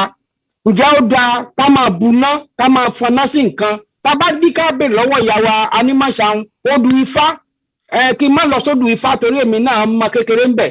Ǹjẹ́ ó dáa ká máa da nǹkan rú? Ẹ ṣeun. Mo kí gbogbo ilé o, mo sì kí gbogbo àwọn tó ń gbọ́ wa tó ń wò wá. Ohun tí a ń ṣe tá gbé dání ohun ẹlẹgẹ́ ni bí epo. Kò dẹ̀ yẹ kí a jẹ́ kí epo yẹn kó ta sí ohun funfun torí àlà ni ṣùgbọ́n epo tá ń sọ ni pé èyí tá ń bá àwọn Fúlàní jà táwọn fẹ́ kí Fúlàní gba ọ̀dọ̀ wa bí epo ni adẹ ṣùgbọ́n àwa tá wọ àlà kò yẹ ká bàjẹ́ pàápàá jùlọ àwọn tó jẹ́ pé wọ́n bá wa ń gbé ọ̀rọ̀ gbogbo sí afẹ́fẹ́ a rí i pé ó rí bẹ́ẹ̀ ni pé ká tó bẹ̀rẹ̀ ọ̀rọ̀ a kì í kọ́kọ́ rò wò bá a bá wá sọ́tàn la tó wá ń rò ó dẹ̀ wá ń ṣòro nǹkan tó yẹ ká máa ṣe tá a bá fẹ́ sọ̀rọ̀ ni pé ká ronú wa pé ǹjẹ́ nǹkan tí mo ṣe ǹjẹ́ nǹkan tó dára ni torí tá a bá ní adájà sílẹ̀ ìgbà tó wá parí ìjà kan ibo ni ọ̀rọ̀ ẹnu ẹ tó rí bí ẹyin tó jẹ́ pé àfọ́múrí òkúta a ò lè ṣe ayọ̀ kankan bẹ̀ mọ́ nítorí náà a bẹ̀ gbogbo àwọn tó ń sọ̀rọ̀ àwọn sọ̀rọ̀sọ̀rọ̀ kí wọ́n jọ̀ọ́ iṣẹ́ tí wọ́n ti ṣe kán má tún fọwọ́ ara wọn bàjẹ́ bí adìyẹ tó jẹ́ pé ó bá a máa tún rí àtàn tó yẹ ká máa ta nǹkan sẹ́yìn tó wà nǹkan tá a jẹ kì í ṣe irú yẹn là ń wá eléyìí tá a wá ni pé ká kó jọ bí ìgbà tá a bá kọ ebè fún nǹkan ọ̀gbìn ká kó jọ ká má túká màá bẹ̀ wọ́n púpọ̀ pé kí wọ́n jọ̀ọ́ a fi orúkọ Ọlọ́run bẹ̀ wọ́n a sì fi orúkọ Odùduwà bẹ̀ wọ́n pé kí wọ́n máa ronú kí wọ́n tó bẹ̀rẹ̀ sí sọ̀rọ̀ wọ̀nyí nítorí gbogbo wọn bákan ni wọ́n máa sọ̀rọ̀ ìkàn ọ̀rọ̀ ìbínú ọ̀rọ̀ ọgbọ́n mi sí omi ò tó. Mo rí bàbá kan tó sọ̀rọ̀ lánàá ìmọ̀ gbàgede ìmọ̀ ó sọ̀rọ̀ gbogbo èèyàn ló bẹ̀rẹ̀ sí ní kí pé ó ṣe gan bó ṣe ṣe ẹni pé ó sọ̀rọ̀ sáwọn méje ó parí ẹ̀ ó ṣe gbogbo inú mi dẹ̀ dùn nítorí náà kẹjẹ́ ká máa wo àwòkọ́ṣe nǹkan dáradára. Ẹ ṣé o, Odùduwà gbè wá. Ẹ ṣeun bàbá wa àgbà yín adalẹ o, mo dúpẹ́ lọ́pọ̀lọpọ̀. Ká tó a fẹ́ gbọ́ orin ìbílẹ̀ wa báyìí ká tó máa lọ. Màá pe ìyá wa Ìgbìn Adé kí wọ́n tún fi lẹ́ẹ̀kan sí ìyá wa Ìgbìn Adé. Ẹ bá wa bẹ kí náà ti ń pè ẹ má jẹ́ bá lówe. Ẹ bá wa bọ̀tún ẹ bá wa bòsì ẹ bá wa pẹ̀tù sí inú àwọn bàbá wa ológun jagunjagun wa méjèèjì, àwọn méjèèjì la nílò. Ẹ ṣé lẹ́yìn náà a wà kọrin ìbílẹ̀ wa. Ẹ ṣé. Torí obìnrin ni yín, ẹ̀yin obìnrin ìyá wa ni yín. Bàbá wa Sunday Adéyẹmọ Ìgbòho àti bàbá wa Gani Adams, gbogbo àwọn ọmọ yín ní Canada láti ẹgbẹ́ ìlànà ọmọ Oòduà à ń pè yín láti kò rí pé kẹ́ ẹ jọ̀wọ́ o kẹ́ ẹ jèbùrẹ́ ẹ fi ọwọ́ wọ́nú ẹ fi yèdénú ẹ má jẹ́ kí ìjà kankan kó wà láàrin yín ẹ má jẹ́ káwọn tí ẹ má jẹ́ kéèdì àwọn ará bí ẹ má jẹ́ kó mú yín ẹ jẹ́ ká pawọ́pọ̀ ká pa ìṣepọ̀ ká pa ọgbọ́n pọ̀ ká fi ja ìjàgbára yìí ká fi dé ilẹ̀ ìlérí wa èyí tó ń ṣe ilẹ̀ Odùduwà wa Yorubaland.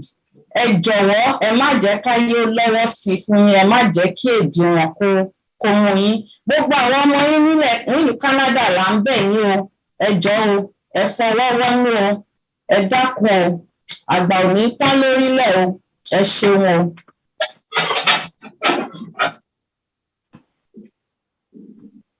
Ẹ ṣeun ìyá wa, ilé àti ọ̀nà yín náà ò ní dàrú o, gbogbo wa délé o láṣẹ Olódùmarè. Ní báyìí ẹ jẹ́ ká gbọ́ orin àpilẹ̀kọ wa.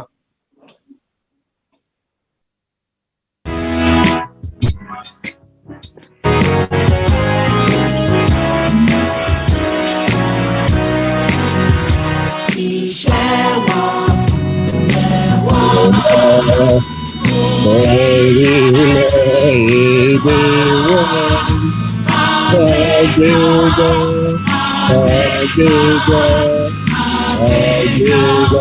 káyé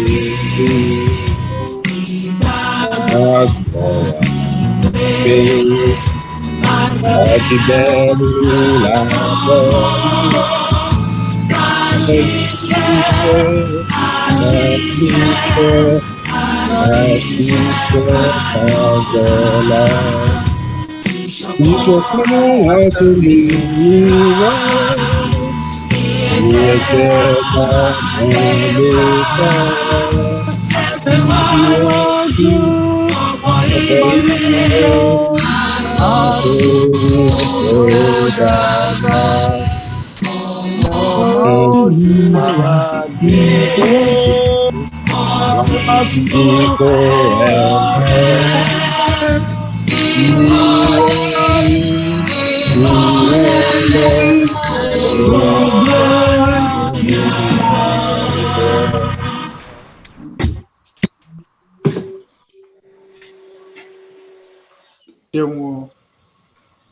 ẹ ṣé gan ni. Ẹ ṣé kúkú dìde o. Ẹ ṣé wá ní o.